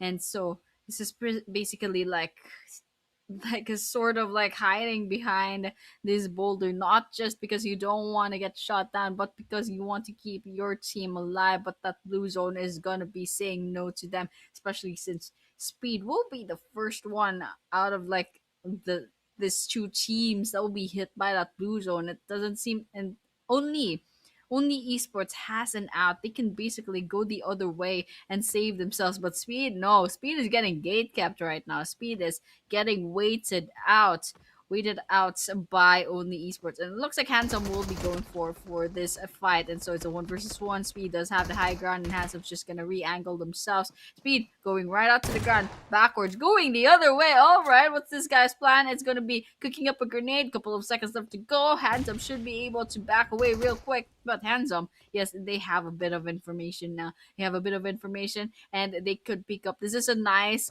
perspective of a camera. All right, jumps up and doesn't see anything, and the Speed is making sure that they don't make the presence known. All right, there's a bullet coming in, and so Speed is forced to move, and that is it. 1 versus 1, sidestepping. Speed is avoiding so far, using the boulder to their advantage, and we're back to the start. We're back to the start. Speed and Handsome waiting each other out again. Oh my god. 8 minutes in, 9 minutes in, and the two teams have been eliminated. Only esports, come on! No! You tried good. You initiated good, but the execution part, you couldn't just maintain that. The second bullet, if it had Oh. connected, it would have been enough. But only esports success definitely came out with the success. He made sure that KM Army F2, they're out, they're dusted. Mini NRC, the solo guy that was also remained up from the team NA Esports, they are done and dusted too by the hands right now. And then from 14 to 12, we have lost two more teams in this match of Erangel. State number 2 has commenced, and 9 minutes in, 4 teams are being eliminated. It's a clear sign that, okay, this match, this map in particular, it's actually going kind of fast. Not too fast, but kind of fast, to the point that, okay, we can still maintain a lot of players till the state number 4, 5, and at the same time have a decent amount of fights till the very end. NEPX Esports, we're seeing them close to the proximity. There's always DREVHE Esports close to HLX, the team that is on the very top of the leaderboard. Let me tell you, Annie, at this point, HLX, even if they don't join in the rest of the matches, they are still qualified. They're still in the grand finals, and they're still going to maintain that number 1 placement whatsoever, in my opinion, unless ASL starts to do something absolutely crazy, right? Aside from that, I don't see any other way that HLX is going to be dethroned from their number 1 spot. Is it? Well, they probably are way too far off to kind of get eliminated off. And HLX is cushioning themselves already with a really good start, 4 eliminations in. And so with that, everyone's just filing in. I guess after those initial engagements that we saw a while ago, it doesn't seem like there are a lot of teams that basically met each other or like locked each other in. But here, NEPX now, is that NEPX? Yes, I think that is NEPX. I can see Claw's name on the mini map, and now I'm really excited because NEPX has been so aggressive, going so aggressive at this time around, and now I really want to see them shine once again. Give us that double-digit elimination points. So in the Rondo, NEPX got picked off way too early on, so it's just unfortunate that they couldn't pull through with their streak of the double eliminations for all of the maps today. But nonetheless, they have been performing really, really well, and now I'm really wanting to see like that that side of NEPX once again, at least in this map and maybe in Miramar as well later on. But they don't really need to actually, because they already have triple digits. They have 190 points, and the threshold for rank number 16 is what, like 60 points. So they can just kick their feet up and chill out for like the last two maps. They can even miss the two matches. I'm pretty sure they'll still qualify later on. But nonetheless, yes, the circle will close in to the farm. So there's a lot of open fields. Perhaps there are a few buildings that I can see as of this moment. And as in terms of map control and a lot of secured areas all around farm, all around this circle, the stage 3 circle, Royal Dragons actually has a lot of land within the Right. circle, so they could have a slight advantage and they can go gatekeep as well. They have the building secured. Here DREVHE Esports also has their building secured. They're trying to keep themselves as low as possible. But here OG versus AKAZAYA, Soli's going to the ground. Soli gets finished up. Just looking what LF is doing as of this moment, it looks like they have one person left in their team, and that person is already in the blue zone. So that guy is just not having a good time right now. That guy is trying to heal up, and I can't see what they're doing as of this moment. There's a throw ball in. Okay, they're throwing a healing kit. What was that? They just threw a healing kit to Bibash. That's kind of cute, because their inventory was actually completely clean. So good for the team. They're just preparing things. But here, finally, we're looking at Team OG and AKAZAYA Mahu, last person standing, grenade coming right up. See if it connects. Mahu manages to get away, just prolonging their fate, actually prolonging their suffering. Mahu is pretty much in trouble this time around, and look at this. Mahu is trying to hide about in the balcony, and Cruel and another player from OG is just storming the place up, and just like that, Addy gets that elimination for themselves. LF gets eliminated out of this map. That is absolutely true. We're seeing some fights happening into the area with a lot of players kind of in a placement going on. And Annie, we do have to see like what the next move these teams can actually perform at this point in time. Yeah, definitely. We just have to watch out for their performances real quick. And of course, MAKPEN's nearby. Towards the north, we got NEPX as well. ESL, they're scouting the place with their cars. And in fact, I can see their crosshairs trying to find any sort of movements from a distance.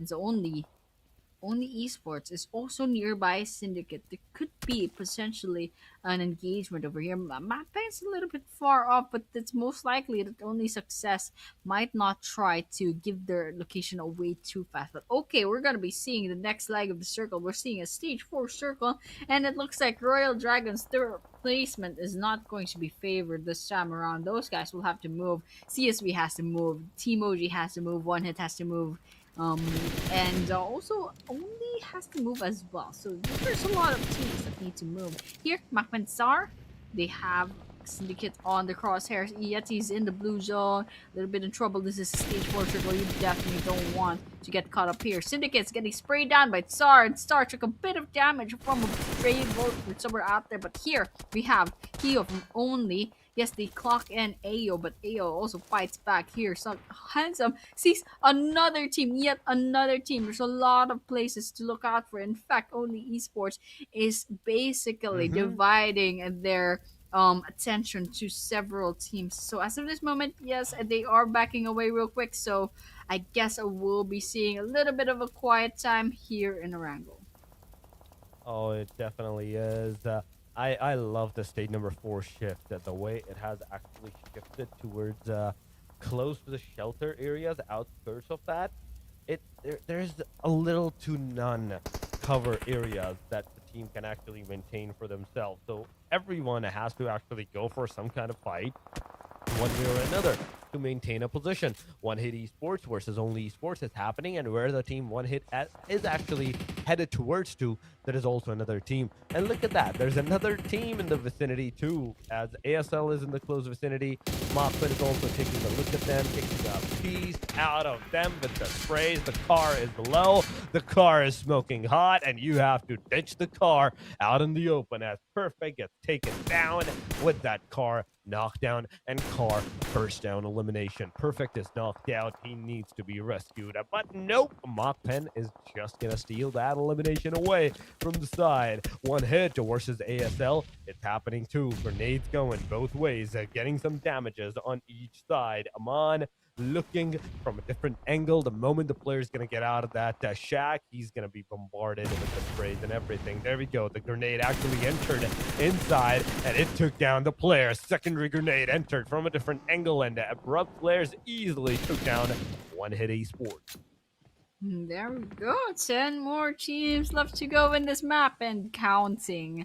Should be lowering down real quick, especially ASL is in a little bit of trouble. There's one knockdown on their side, but I think the rest of their team is still up in the running. Jane does need help on Sky. Is nearby. MAKPEN gets shot down all the while. That was a side quest that worked out so well, but MAKPEN, yes, Yeti is still on the ground, but I don't think they have the angle to try to finish off MAKPEN. Yes, nonetheless, okay, it looks like someone tried to heal up Yeti from distance. Of course, what was this team? The other teams are also trying to heal up, and it looks like they bounced back after that, like a couple of knockouts. They're bouncing back real quick, and they have another chance in the game. But here, ABRUPT players going on the rendezvous. They're trying to get their shot at MAKPEN as of this moment. There's also NEPX pretty much minding their own business. I was kind of hoping that NEPX will go on the aggressive right now, but as of this moment, it looks like Royal Dragons is the one with the 6 eliminations in this game. They have a lot of eliminations. They're definitely catching up on points as of this moment. In fact, if they have a couple of placement points and maybe some stray eliminations as well, like a spare change for them, they should be able to cross the 100-point mark on this game, on this map, and basically join the 100-point club in the playoffs. But as of this moment, yes, NEPX, we're still looking at them. They're trying to gatekeep ASL as of this moment, and it looks like Claw is actually peeking out the shed window, trying to see if they can get an angle in, but it looks like they'll just try to spray in and can't quite get that angle into their favor. But OG, okay, they got eliminated off, and I'm looking at NEPX Precious taking 2. That is a third. Bipash is also gonna get finished off. NEPX, that is 4 eliminations on their side, and I'm just kind of look at what NEPX is doing as of this moment. They do have all 4 players still standing. It looks like HLX is finally making the presence known as well with the 5 eliminations, slowly but surely climbing and trying to contend up against Royal Dragons. And meanwhile, DREVHE gets eliminated off. ABRUPT players getting bombarded by CS3. CS3 finally joining the fun, joining the fray, joining the party with all these grenades. They're fresh off. They have a lot of resources to go in hand. 1 versus 1 on Sky alongside 1 player from CSV, but right from the flank. And it's gonna cost ASL just like that. You gotta check your corners. You gotta check your side to side like you're driving, bro. Just like you're driving. I'm the last person standing from both players that's dealing with 2 or 3 players from CSV, and this is not looking good for this guy. What? MAKPEN stole that kill from CSV, and ASL gets eliminated off. Oh my god, oh my what god. happened?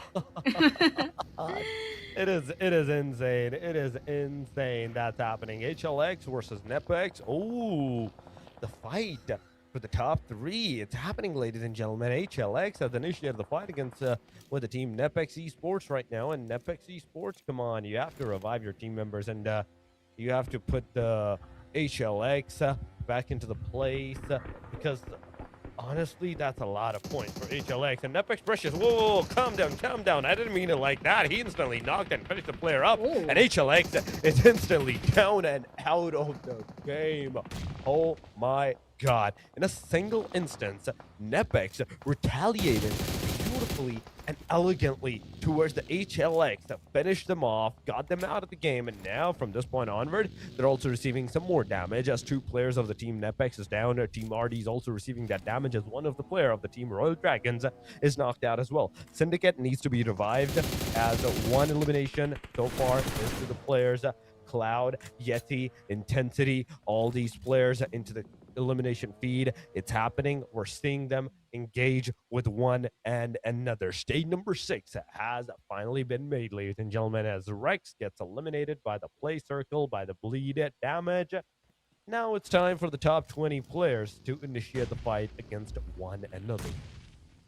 Yeah, definitely. It's a nice salad party of several teams here towards the eastern part of the circle. Not even inside the circle. Now we're going outside of the circle. That's where all the fun is. Syndicate slowly, one by one, they are getting taken out. That's 1, that's 2, that's Intensity, that's Cloud, MAKPEN, Sar, MAKPEN, Set, Yeti. They jet that out. They check those 2 teams out. Syndicate goes down as well as NEPX, one after the other. We got 4 teams left. MAKPEN here and there, back and right, left and right. They got the 8 eliminations that they need.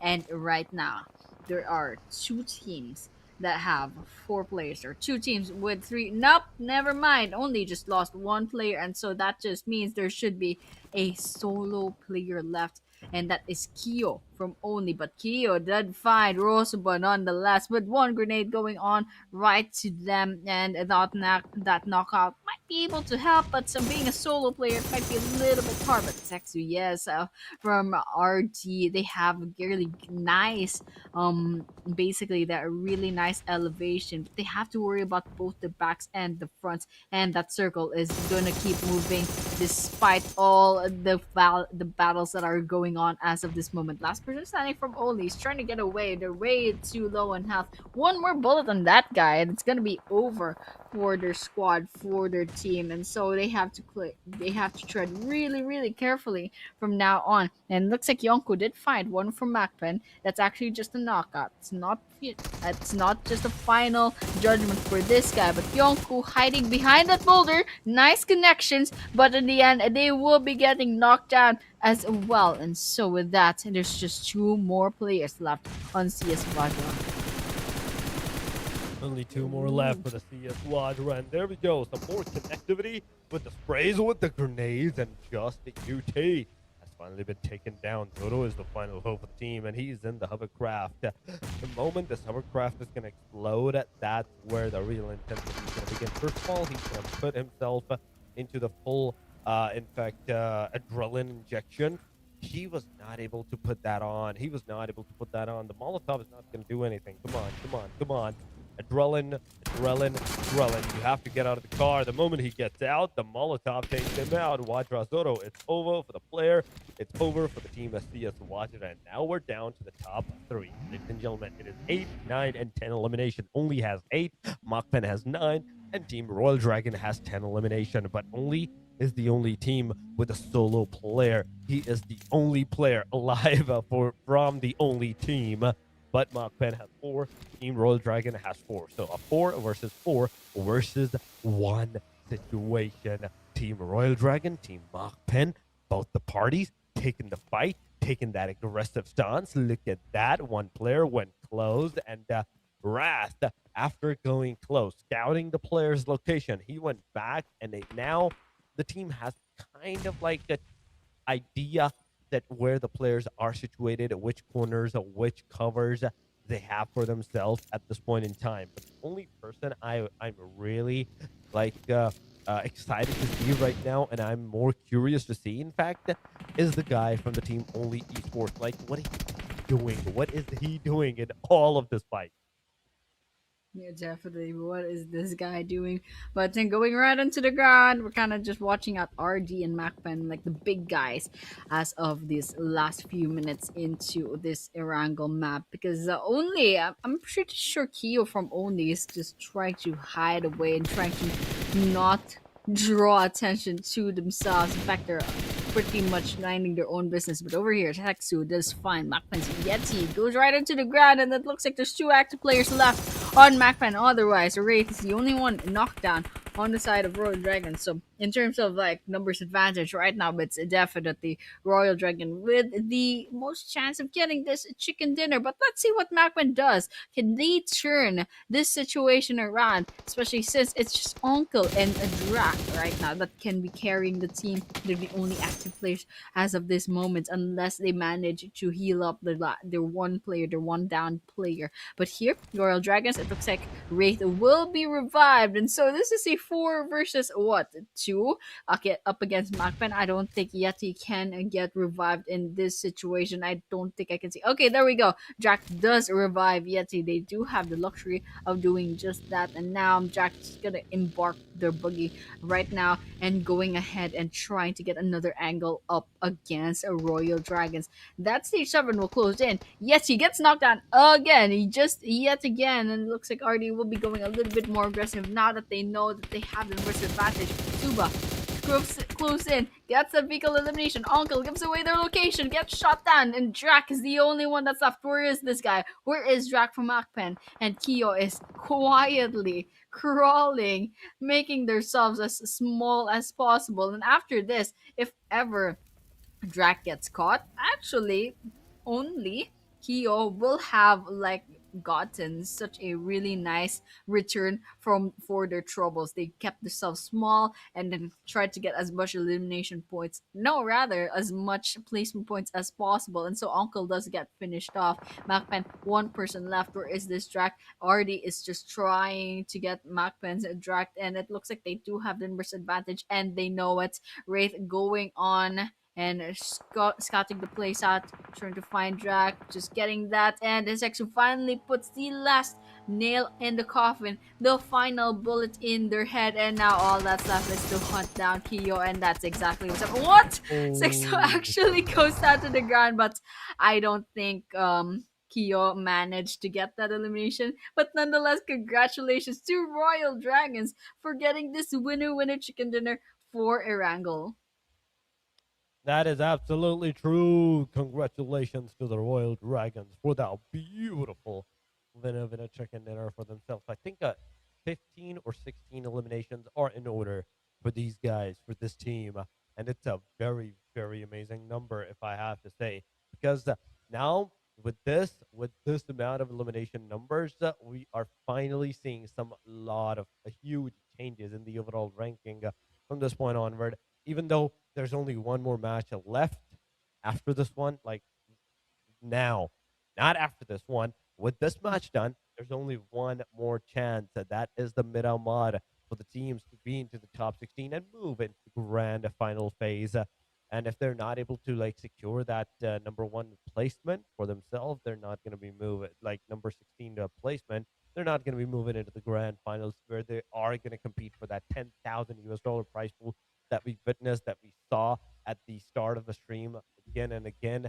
The distribution, you're not going to be a part of any of that. Even if you're played so good in these matches in the playoffs, you're not going to be entitled to a single cent of that. But yes, let's head over to our stats.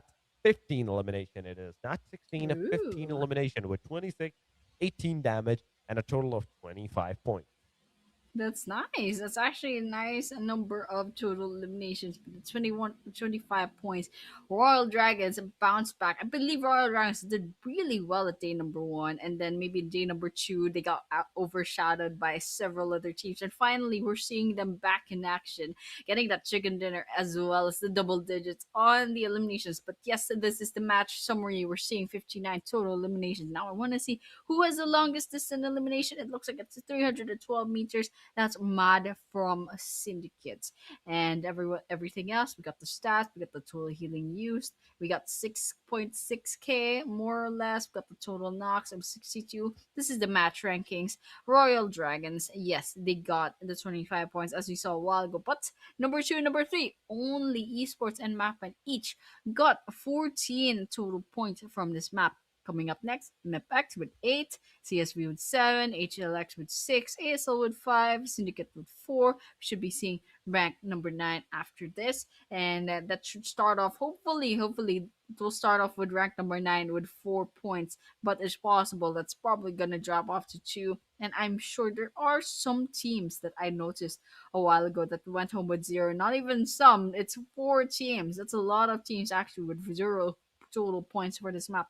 But yeah, OG and RK each have 3 total points, and then NA and DRS each have 1 point from this match number 5. By the way, they're second to the last chance of even having a chance to step into the grand finals. No pressure Ooh. whatsoever. No, not pressure whatsoever. We got one more chance for these guys in the next map. So well, they'll have to work extra hard, especially the teams that we'll be seeing later on in the overall rankings that didn't manage to land into at least rank number 16. That is true. Match number 5, the MVP is a Sexa 55 with 4 elimination, 18 throwables used, 4 assists, 874 damage, and a 27 minutes and 52 seconds of survival time with 252 heal. Once again, uh, somewhere into the proximity where you don't have a lot of eliminations, but the amount of throwables or the damage that you have done, it really exceeds to the point. And the survival time is a really must. Of almost 50%, 40% of your MVP ranking, I think, is determined by that survival time, and after that, it comes down to the damage.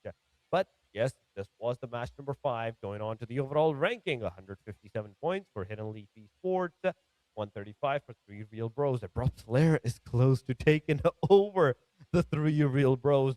This is going to be iconic. Imagine NEPX, Abrupt Slayers, both of them secure more than 135 points. At that point, 3 Real Bros will be not only taken down from the number 1, like Hidden Leaf Esports did, but also from the number 2 or the number 3. They will be down to the number 4 at that point in time. But going on to the hashtag number 16, that is Syndicate, still 57 points, and kind of in a pickle, because after 57, that's 61 points on Team OG and 63 for SDMZ's Esports. Only Esports also have like 66 points, so I kind of want to see what the number 17 and 18 is situated on. So 66, 245.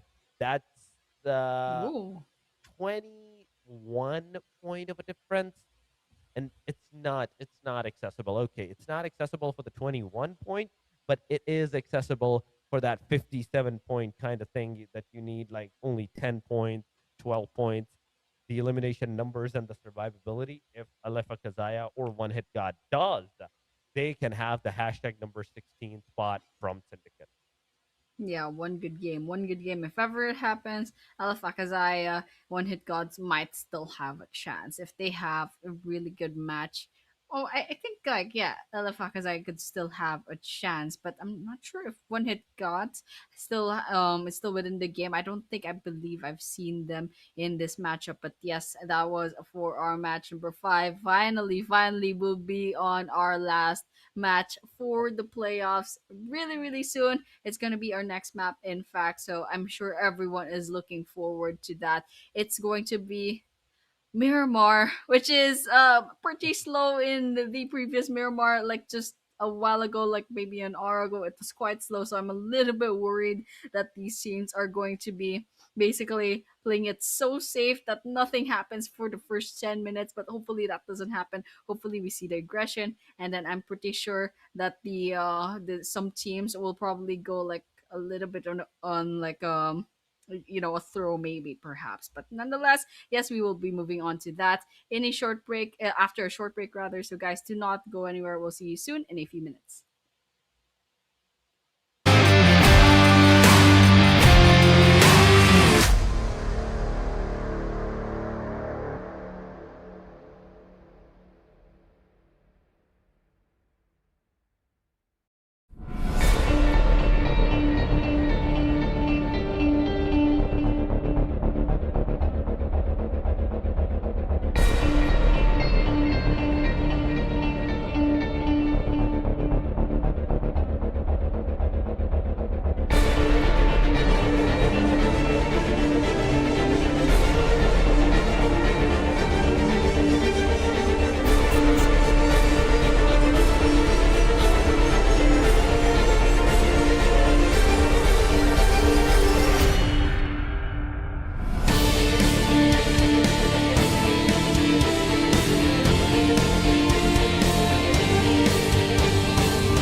Gonna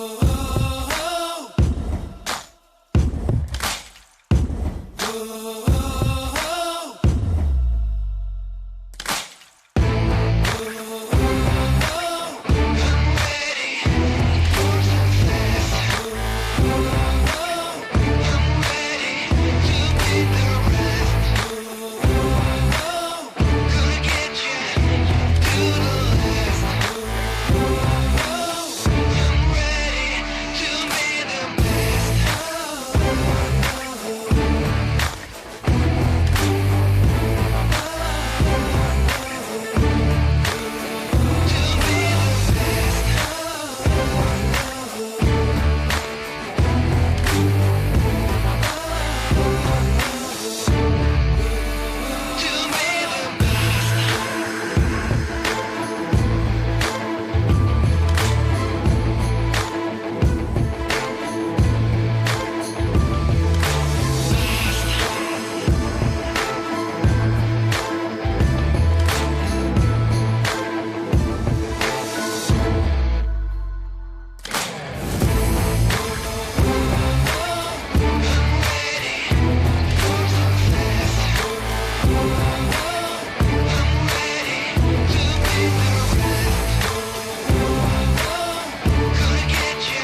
wait is finally over, ladies and gentlemen. We are back with the 2026 PMNC South Asia Spring, the playoffs, the final day, the final match, the one and only deciding factor that who is going to go into grand finals and who is going to go home from this platform now from this point onward. So, ladies and gentlemen, with you once again for the match number 6 of the day number 3. It is I, Torix, and with me it is Annie once again. Back to back 3 consecutive day, Annie. Thank you so much. You've been a great help, great help, and you've been a delight to be here to be with. But aside from all of this, Annie, final match, Miramar. Oh my God! Wait a minute, it has actually started right here. We were gonna talk about some of the insights of the Miramar, but leave the insights. Let's go straight to the win. Yeah. Torix actually like summoned the map, guys. But yes, nonetheless, this will be the last chance for all of the teams. In fact, yeah, fine. Group A, their last chance was like 3 maps ago, but this is the last chance. This is the last match for the playoffs. And after this, it's going to be the grand final. So these teams better do their best. I'm pretty sure most of these teams know where they stand. They know that they pretty much have their chance in going to the grand finals solidified. They have this in the bag. They have this pretty much written in their destiny, written in their name. So they don't have to worry about like messing up this game whatsoever. So like amongst those teams are probably like HLX, it's 3 real bros. They don't have to worry too much. Even abrupt players, I believe.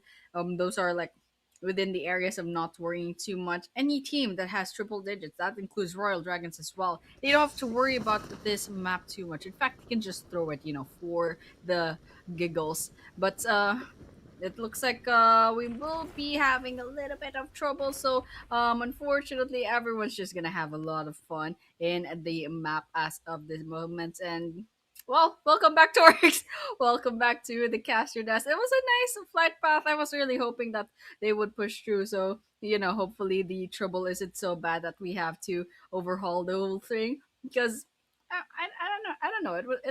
It looks actually pretty fine, but nonetheless, yeah, things happen. So let's just wait up for what news we're going to get from the back end. But as of this moment, yes, I do still stand by my belief that there are some teams that don't really need to work too hard in this map, but as I think the teams that need to worry are the teams that are like rank what 10 going down to rank maybe 20 because the place in the grand finals is not and set in stone just yet.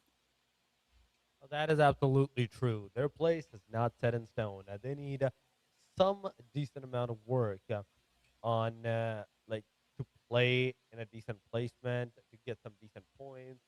But I think overall, even the plane line was good, and the flight path was kind of looking a real good for the team. I even had the glimpse of the circle, but nonetheless, that is the thing we're gonna miss. We're gonna have a new circle. We're gonna have a new plane line now, ladies and gentlemen. There were some issues with this room, which is definitely going to be fixed in a short while, and we will head back into Miramar once again. The map I summoned, Annie, the way you said it, I think it was faulty. I think I summoned the wrong map Should- at that point. So we're summoning the real one. We're summoning the actual map now in a short while. So just wait for us, guys. And I think it's still a time I need to still incant all my spells. So we will yeah. take a short break while I get them ready.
Okay, we should be good. We should be good to be back for our PMNC South Asia 2026 playoffs. Once again, this is the last day, and of course, it was about to be the last match as well. But I hope things are fixed up at the back end. But yeah, after a few minutes, everything should be good to go. Hopefully, we should be good to go. So, Torix, you should probably stop summoning maps now, and let's just hope for the best. Let's just hope the teams will perform really, really well, especially those teams that still need to secure their spot in the grand finals.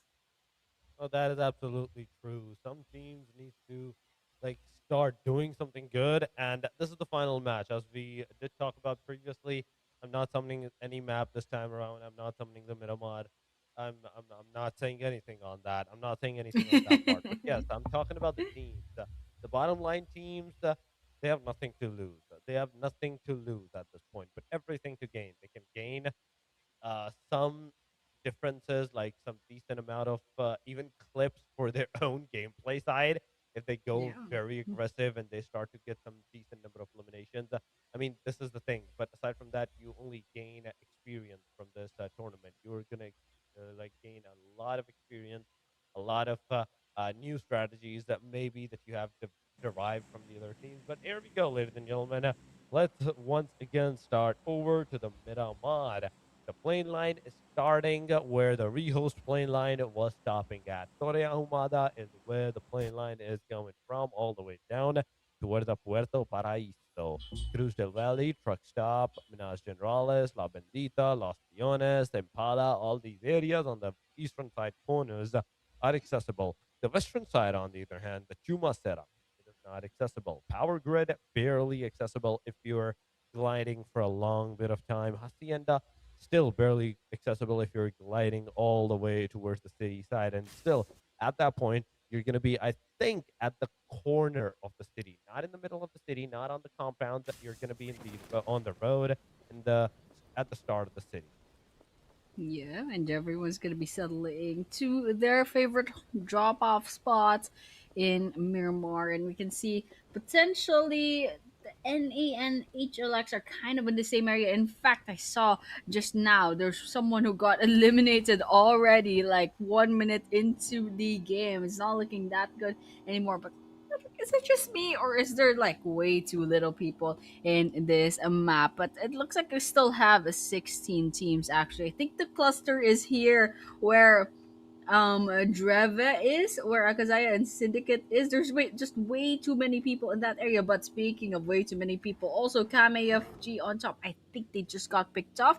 If I'm reading the name correctly, I'm not sure who that was, but I just saw another elimination. What is happening over here? Slim Shady will be the next to go. KMAFG on top gets taken down by a grenade as well. And here, Sadia, they clock someone from Only Esports. They're trying to spray this in. Kyo goes down into the ground. KFG on top still gets eliminated alongside their bro Rosemary as well. But Frag, and that is a revenge kill coming in from Cam Army. Monesi finishes this guy off. Only Esports versus One Hit Gods as of this moment. I'm seeing like one player down on the side of Only Esports. One hits. They just need to finish this off. But here we're also watching DRS Gaming and Cam Army. As we saw a while ago in the kill feed, things have been happening. We can see a grenade trying to pop up, but it's gonna hit.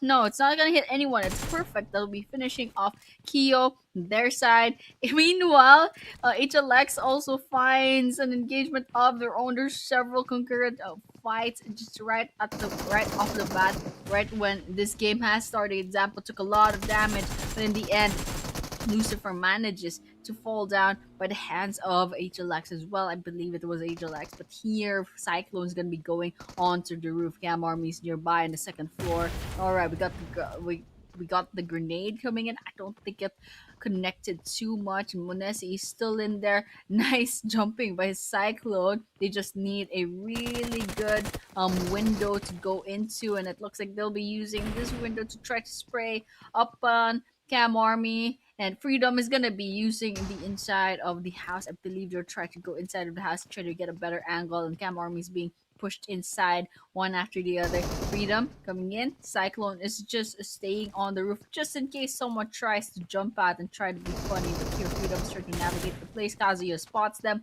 1 versus 1 potentially, but there'll be backup. There'll be 2, there'll be 3 backups for Kazuya. So Freedom might not have a really good time over here. I think they should I think this gun should be good, but they didn't quite manage to defend themselves. Freedom will be falling, and it looks like just like that, DRS Gaming has been wiped out. Cam Army, nice execution on the defense, and they managed to push away DRS completely back into the lobby. Another team gets out of the game, and they are not only gone to the lobby, it is over for the PMNC playoffs for them for today. For today, we will see some of these teams, 16 of them in total, in the grand final starting tomorrow. But right now, all those that have been eliminated, they're either going home, they're either going to get ready for the next day of action. But right now, on our screen, it is the one-hit god, Sadia, so far, alongside of Raksha. Raksha shooting at the players, getting some connectivities, only Esports, but also some casualties. And, Handsome comes in, takes down Perfect, and confirmed him up as well. Ew, okay, we got Handsome. That's all that's left here. So now, all we have to do right now is kind of watch out for this guy. If this guy can get picked off by 1 hit, because now that's success has been finished off. All right, success has been finished off, and at the side of only Esports, now it's all that's left is Handsome trying to keep themselves up. But okay, NA also get eliminated off. By the way, it's still 5 minutes into the game, so we saw like 2 teams got picked off. Arcade looks like they're gonna miss this game. They already cut their losses. They just go to sleep, just like what I want to do as of this moment. But yeah, we will have to watch out. We are still pumped up as to which team will be moving forward to the grand finals and which teams will, unfortunately, which 8 teams will not be seeing the grand finals. There's so many teams here that are still in the running that still need to catch up on points to try to qualify. And so, with only 47 players left remaining on the field, it might be hard to get those points for themselves because, like, there's some teams that kind of like maybe perhaps like in their own way deny total points to the teams for to qualify for the grand finals. But nonetheless, here Rock's just trying to basically climb this rock, and there's DREVHE already in this vicinity. So Slayer will be gunned down. And it looks like they haven't gotten finished off yet. They actually managed to get away just in time. But Bash is also getting targeted at this moment. We're just going to heal up real quick. Sadia actually manages almost to pick off Bipash. It's a good thing they managed to get away just in time. Try to angle their car away from the gunfire. But here, Slayer going onto the ground, leaving the car behind. Jenish is way too low in health. Took a lot of damage from Team OG. Team OG is also joining in to the fight, and so it's an absolute mess in Impala. I think I can see at least 4 teams as of this moment. OG, but not Nobby is going to be eliminated off completely. Bahoon's going to be followed up. Bipash actually managed to run them down. Slayer finds OG's cruel, and that's basically the cruel thing. As of this moment, OG tried to third party this situation, but in the end, they lost 3 players. In fact, OG is down to 1 last player. That's Addy, and Jenish is about to clock them in. Let's see if they can hit it. Nope, it doesn't seem to be the case. Alright, this is gonna be a gun down chase, and just like that, it is over for Team OG. Wow. That was quite the fight, actually, but, well, you know, you win some, you lose some. I think OG could probably still qualify. I'm quite nervous about the fact that they have 61 points because the threshold to the rank number 16 I think is around that area, so I'm not too confident that OG can qualify, but we'll see in the overall rankings later on. But I'm a little bit nervous with the 61 points, so hopefully they can bounce. They can still qualify. Not too sure what the other teams from page number 2 is gonna look like. Nonetheless, yes, DREVHE is still in the game. Still, they have 3 eliminations, which is a good start. Looks like Rockstar does find only Oh, handsome, and that's it. So there's another elimination. We're down to 11 teams. That makes what 4 teams that already got wiped five. out. Five. Any 5 teams that got wiped out at this point in time. You started with 16. Now we're down to 11. Another one is almost on the verge of being eliminated as the main takes down Tiger. Come on. Come on. It is up to you, Rex. Push forward. Get those casualties done. Monty finally revived one player. That is Kazuya. Tiger got finished off by the hand of AKAZAYA. There we have it. The players are leaving the premises. Monty's here. Kazuya is here. The players are shooting. Rex is going to be taken down by the hand of Madi. Now, Manizzi is over here. 1SD, 3-1-3, knocked out, finished off. KM Army down to the last 2. And NEPX, NEPX, NEPX. It is constantly NEPX in the area. Block coming in. The sprays are coming around. Madi low on that HP, but Kazuya, the guy that was on the full HP side, he has been taken down, and slowly but surely, KM Army, it's finally over for these guys in the hashtag number 11. 9 minutes have passed. 10 minutes has almost passed, and we're down to 10 total teams. 7 eliminations for Team HLX. 1 hit in the front side, alongside Oh. of DRE, VHE Esports in the area, and you can see the Impala is right now a bloodshed area. Sadia is in the church. The grenades are going in the premises. Unfortunately for the player, no connectivity from the grenades are actually being held up. But Hidden Elite versus NEPX, the team that is on the hashtag number 1 versus the team that is on the hashtag number 3 right now. They are taking the fight. Rodka Oh. has been eliminated alongside a one-hit funny. Janish did an amazing job. That's a 1v3 from Janish side. Beautifully done. And now, DREVHE Esports, 6th elimination. That's another team wiped out. We started with 16, and we are almost down to 50% of the team within the 10 minutes, 11 minutes marker. Mhm.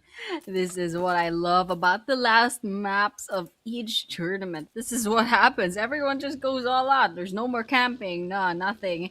Everyone's going aggressive. And you can see Hidden Leaf's already good start. Off to a good start with 7 eliminations. They don't even need these points. They're gonna take it anyway because one thing it's denying those points from the other teams. Another it's basically glory. It's like bragging rights and a lot of practice as well. So I respect that for Hidden Leaf for the fact that for the only fact that they are up top on the leaderboards, not just for this matchup in the Group B and Group C, but for overall rankings. HLX for the past 2 days, they've been performing so well, going double digits most of the maps, and so they've proven themselves time and time again that they do deserve their number 1 spot. But over here, the circle is gonna close in around the middle, rather like space between La Bendita, Impala, and Los Leones. And so there are already some teams that settled right in. That's ASL, Abrupt Slayers, MAKPEN, DREVHE, and slowly but surely, Royal Dragons are going to be rotating in. HLX going the long way around, trying to find any sort of team that needs to be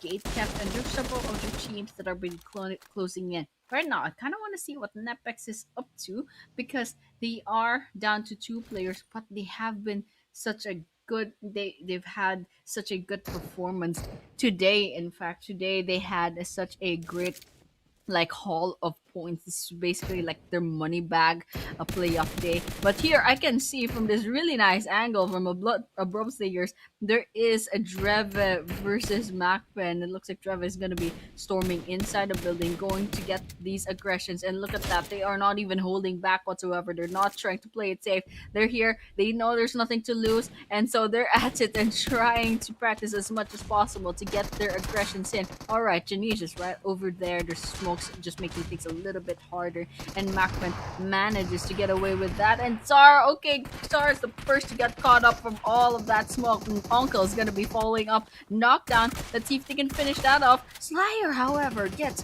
a revenge kill. Uncle is finally down into the ground. So let me just peek at this. It looks like Yeti's the last person standing, goes right outside and manages to get Janish down into the ground until finally Mr. KL ends MAKPEN completely, and that is it. We're down to 8 teams left in this Miramar map. Eight teams, ladies and gentlemen, 13 minutes in, and we are down to halfway side of the teams. Third stage has not closed yet, and that is a very, very big, oh my god, I'd say, point of factors that every single team that's getting into the fight, they're not backing off.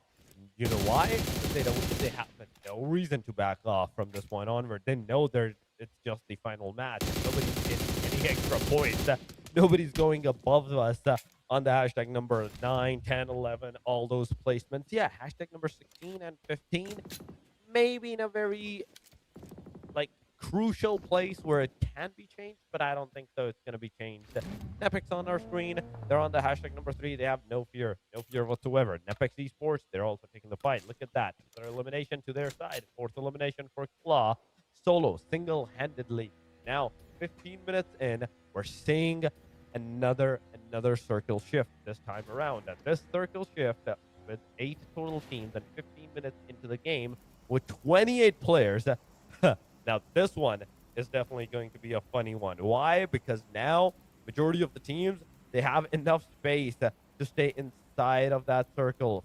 Stay inside of that circle. They want to stay inside here until the end of the game, until the 29-minute marker, or they want to end it out early. It's all up to them. It's all up to them at this point.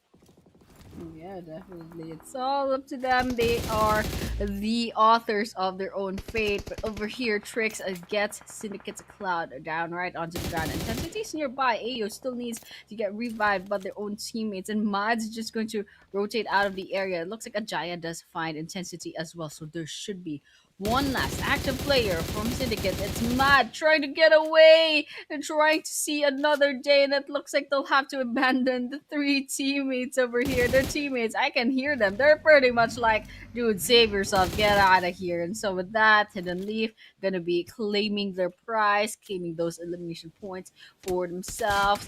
And meanwhile, Intensity, rather no, the last person standing, this should be Syndicate's Mad, should be out there trying to keep themselves alive, keep themselves fourth placement points, maybe some lucky elimination points. Oh, AO is going to be finished off as well. So that just leaves one last player for Syndicate.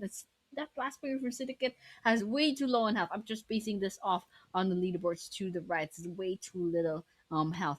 Here, Slayer, they have their eyes on HLX, but it's way too far off. But once again, they have nothing to lose, so they can have like they can pretty much go all on aggressive. And as of this moment, Trev is doing a great job at that. In fact, they have 9 eliminations already just from basically breaking from their chains and just doing whatever they want in this last map. But nonetheless, yes, we do respect that. And also, there's still other teams in the running. In fact, the top 4 Oh teams my are god. still in the running and they don't even need these points, but they're here anyway to have fun. HLX, they probably clocked in Syndicate's Mad already. Let's see if they can actually find him. But I don't think that's the case because they just went past him. So I guess they'll go to DREVHE instead.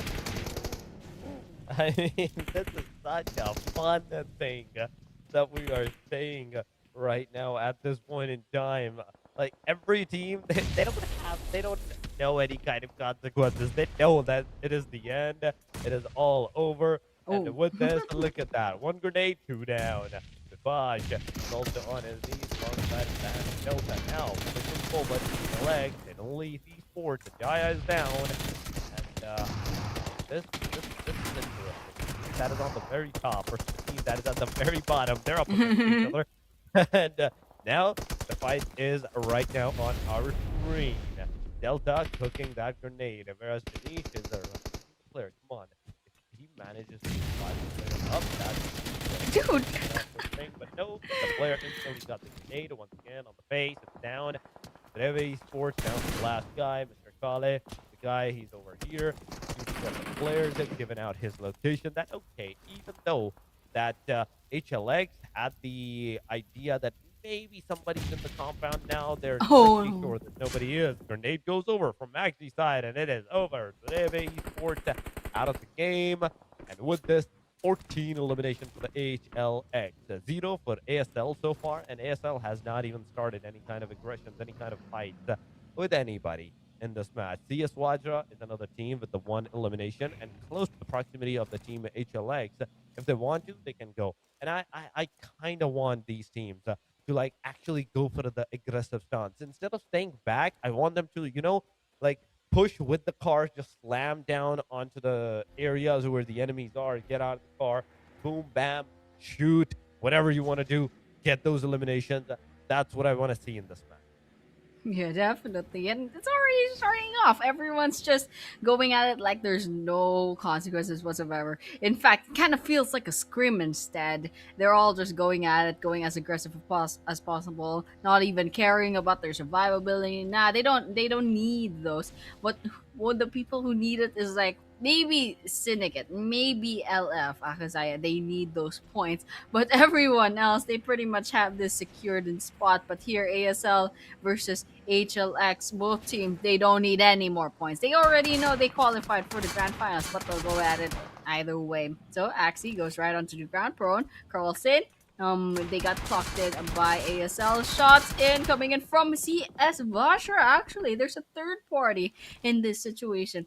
And Ajaya will be swallowed up by that stage 5 circle if they don't move. So they have to keep their car intact. And that car is smoking just a bit. So I'm a little bit nervous.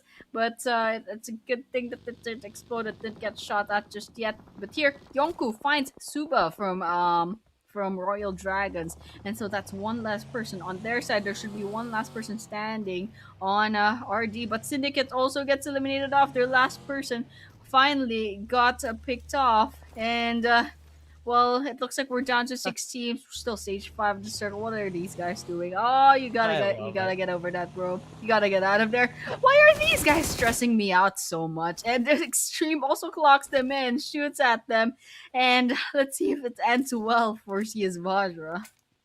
I'm telling you, this whole map is a stress map at this point in time. Everybody's Fever stressing dream. everybody out. Yeah, it is a fever dream. It is definitely a fever dream. Look at the point. Look at the players that are alive. Look at the number of the teams that are going head to toe against each other at every single point in time, every single corner. We are seeing some kind of casualties. We're seeing some kind of fight even happening right now. ASL versus HLX can happen at any moment. 22 seconds and the state number 6 is going to commence, right? And before even that, I am pretty sure that HLX and ABRUPT players, the fight is going to actually start. We're going to see one knockout whatsoever, maybe at this point in time. At 5, 4, 3, 2, the grenade going, 1 and a 0, but no. Oh my God, imagine the moment the state number 6 had been made, there was the guy, actually was the guy that would have been knocked out. Man, you know the only team that needs points is actually LF, and they haven't even joined any game whatsoever, any shootout here on Sky. Managed to get Axie. HLX got eliminated off, but they don't even need that. They don't even need to survive this long, dude. They have 15 points for no reason. Other than that, they can and they will. And so with that, they have solidified themselves. That's ranked number 1 in 174 points for the playoffs. But over here, Jay and Abrupt players, they clock in CS VAJRA. In fact, there's a lot of bullets that connected, but they managed to get away just in time. Still 4 players standing on their side. Manu, finally, we're seeing AKAZAYA. Now these guys need the points. And these guys are actually, they actually need to take this seriously. They need to cross at least maybe 60 points to be safe, but already they got eliminated up. Unfortunately, we're down to 13 players, so I don't think it's possible for AKAZAYA. Everyone already denied the points from them, so yeah, all that's left to do as of this moment is to kind of like look at the overall leaderboards to see who really qualified. But as of this moment, oh wow, Zoro took a lot of damage back there. One more bullet, they go right into the ground, crawl into that very tiny spot with all the hay bales, and it's just a nice party, a really nice one good throw of the grenade. Those guys, it's gonna be over for those guys. Okay, let's see if it connects. The grenade comes in. Yonku takes a lot of damage, just a bunch of ticks, and this guy will be seeing the lobby, but Wimpy is still nearby. ASL took a bit of damage. Where is that coming from? That's NEPX. NEPX is still in the game. I kind of forgot about them. They still have 2 players that were laying low this entire time, and now that they know that, there's only 11 players remaining. You know what? Let's just join in. Let's just try to see if we can have fun in this field. Stage 6 of the circle. In fact, it's way too early to have this kind of aggression. So And they're, everyone's just having fun. And there we have it. CSB gets eliminated off. We're down to 9 players. It's still 23 minutes in. I mean, I love this. There was one time in the previous 2025 like PMNCs, I think it was Spring Rondo that we witnessed this kind of like aggression, but that was Rondo. This is the Miramar. There are completely different maps. And it was with you and I do believe so, Annie, that we Mm-hmm. witnessed that Rondo match. And oh my God, that was the crazy. But now only three teams, 9 players. It's a 3 versus 2 versus 4. Oh my God, ASL, NEPX, LF, AKAZAYA. AKAZAYA only joined in with the 3 man. They haven't gotten any kind of fight, any kind of engagement. And that is why there's still 3 men standing into the game. NEPX on the other side, they got 4 eliminations, 130 total points, and they're down to the 2. But ASL, now this is a team with 8 points, 8 elimination, and still all the 4 players are remaining into the game. Stage number 7 has finally been commenced. Both NEPX and LF AKAZAYA, they're out of the circle. They need to move inside of that circle. And the moment they're going to move in, we're going to see a clear destructive wave from every single one of the teams. Manu is going forward. I still don't get it. Why are people still staying behind, waiting for all of these aggression and all of these aggressive stances to happen on different teams? Go be the aggressors at this point in time. You have nothing to lose at the top 3. You're still entitled to 5 placement points. No doubt, no doubt. I guess Akazaya didn't quite get the memo that everyone up top is already throwing this. You can see it from how there's only 3 teams left. They just want to get this over with, but here solely, they need these points. They actually do need these points. I think Akazaya is like rank number 17, quite literally at rank number 17. Alright, Precious got caught up in a little bit of a crossfire. Alright, we're seeing a bunch of damage coming in, and actually, he too gets picked off by NEPX's claw, and so that's one more down, one more player down. We're down to 8 players, so there should be 3 man teams, 2 3 man teams, and make that NEPX being the last person standing as well. That should be Claw, basically clawing the way, trying to survive. I don't think they're trying to survive, actually. I'm just being nice. They probably don't need these points. So they're just gonna, watch the drama. It looks like Manu does get 1 elimination point. So Akazai is finally starting off with their elimination points. But here, Mahu claws in, goes inside of this house. Alright, they're gonna meet up with Claw. What in the world? Mahu actually gets down into the ground, gets a grenade out. What was Soli doing, dude? Please, I'm so stressed out by Akazaya right now, and Manu should be the last person standing.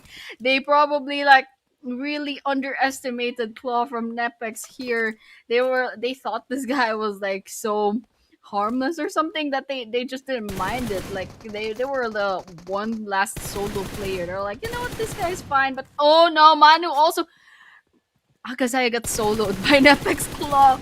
And there we have it. Unfortunately, I don't think LF, I don't know if LF made it. They have 51 points as of this moment. They have some placement points.